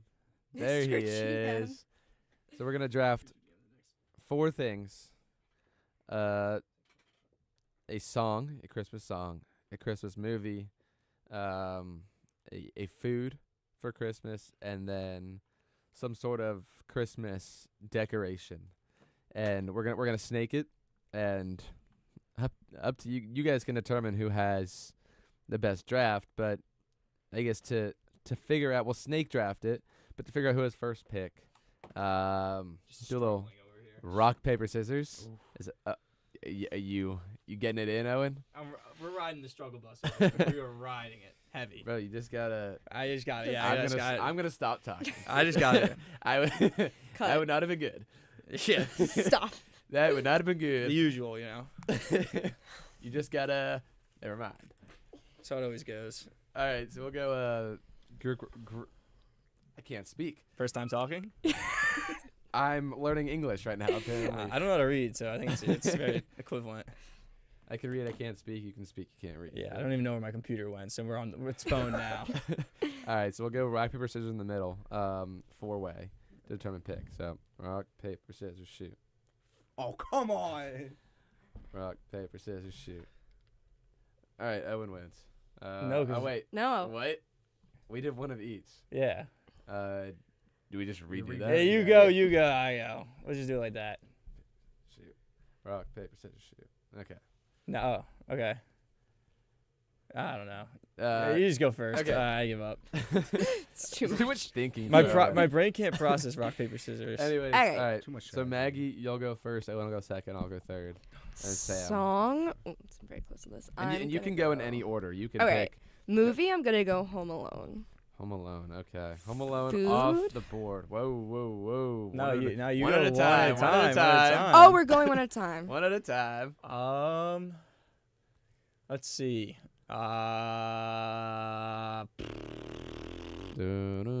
Christmas Story. Not Christmas Story. Fucking. Ooh. Oh no, ref. The dying minutes, you had to do it. Christmas Vacation. I am gonna take probably the Polar Express. I'm gonna get my movie off the board. I'm gonna take the Polar Express. Can I pick any? It has to be movie, right? You can pick any. Easy Lock In, Last Christmas by Wham for song. I think it's the #1 Christmas song. Like, you hear George Michael everywhere in the city. Like, that's the most streamed Christmas song. I think it has to be Last Christmas by Wham. You get 2. Oh, so yeah, you get to double up. Ooh. I don't think I'm going to go movie.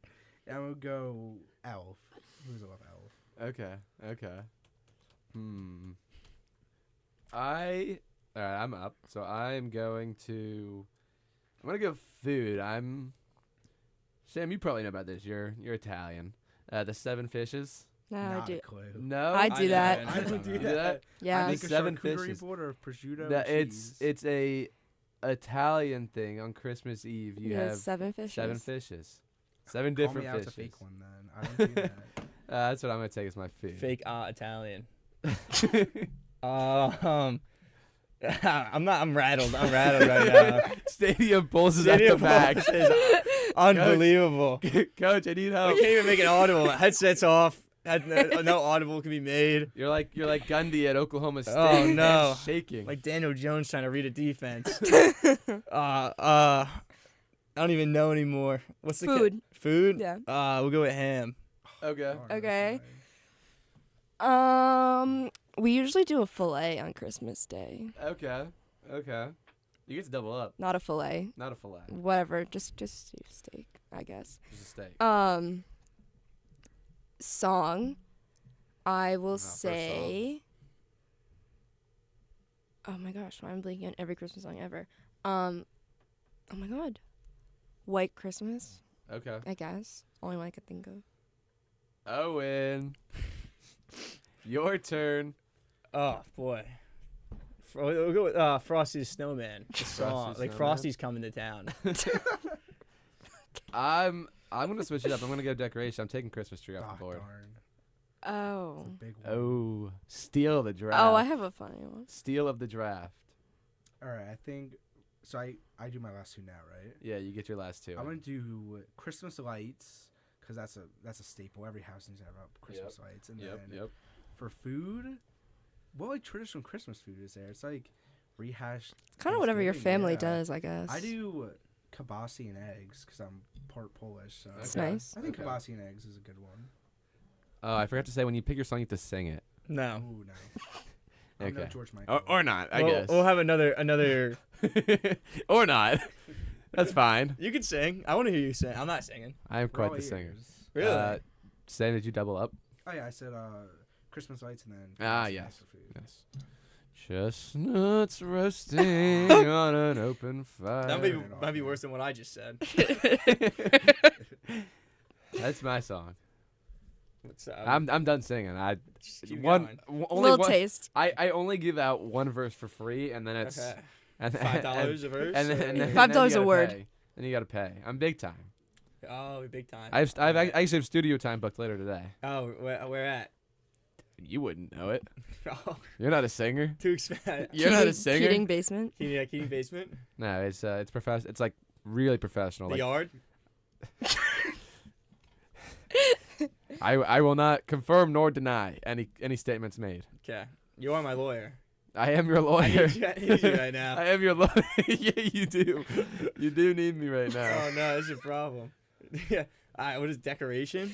Yes. I'll get an Elf on the Shelf. That's I what forgot- mine was. I ain't gonna lie. I That's a forgot about lock that. right That's what there. mine was. That's a lot. Oof. Now you gotta pick a new one. Yeah. Oh my gosh. That's I fine. thought of that too. I thought it was gonna be so good. Some people are behaved when they mess up. Slipped out. No, I'm actually really upset about that. What am I left with? A wreath? Good. Yeah. Yeah, you want a wreath? Lights. You want that that inflatable snowman that you put Yeah. out in your front yard? That like I Santa. don't know Claus. why I'm giving away ideas. But you can have like that inflatable or the fake little sleigh you put on the roof. Yeah, I'll do that, I guess. I was really excited about the Elf on the Shelf. I'm too tapped in. Too tapped into Christmas. Always in the spirit. You locked back in. I You did. locked back in. We could have collapsed. That was a 2-minute drill right there. I fumbled, picked up my own fumble, and then brought it in for a Stole touchdown. that elf right out from under me. I was seconds away. You went to 4th and 15 and converted and I was 4th and 37. Jalen Milrow, Bama versus Auburn. I just converted. and you converted. Did convert. I don't know if you scored a touchdown, but No, I was the guy. Like I'm Odell. And Odell I just Beckham? made, yeah, and I just made that catch. you know nowadays they actually call it They the just tackled me. nowadays they just call it the Garrett Wilson. You know that one okay. catch he made like that, It's nowhere or even like close. the Puka Nakua, like when you went like that. They're not even close. Well, nowadays kids are saying Garrett Wilson me, Puka me. No, they're not. They're saying, and they're calling LaMelo Ball Melo. That's a problem with society. Yeah, that is a big problem. I don't run it. I don't run it. The youngins these days, they're not tapped into the culture. All right, so who won? Well, that's the people to decide. It's not up. Actually, if Gabby back there in the back and Ethan wanna tap in and let people know who won, I don't who think they can. We're using all 4 mics. They can IFB. True. It doesn't look well. They're talking back there. They're discussion. Yeah, they're just talking about how much they like my list. On the shelf. They loved my first answer. First one, steal of a pick, Owen. Steal of a pick. Oh no, I don't think we're even getting are we getting a winner here? I don't know if we are. Oh, there she goes. She's bad at IFB. Who is it? Ethan said me. Wow. Bang. That's just because you're the day host. Or that's trying to like Jameis wants to eat in the W. James doesn't eat many W's. Or maybe these they days. said something different in his ear and he's just gonna say himself. Could be lying. Yeah. I'll take the win. A win's a win. Unfortunately, that is going to be all from us here today on today's edition of One-on-One. If you missed any of our segments from today's show, be sure to check out the WFUV Sports YouTube page. You will find everything you're looking for there and even more that you're not looking for. Guys, what a pleasure it was today. The sports director of WFUV is Bobby Chaffardini. Video producer today was Ethan Bess. Radio producer was Gabby Price. For Owen Kelty, Maggie Danahy, and Sam Giangrande, I'm Brendan Shorey saying thank you guys for tuning in. See y'all later. One-on-One is a production of WFUV Sports. I'm sure no one took all I want for Christmas is you.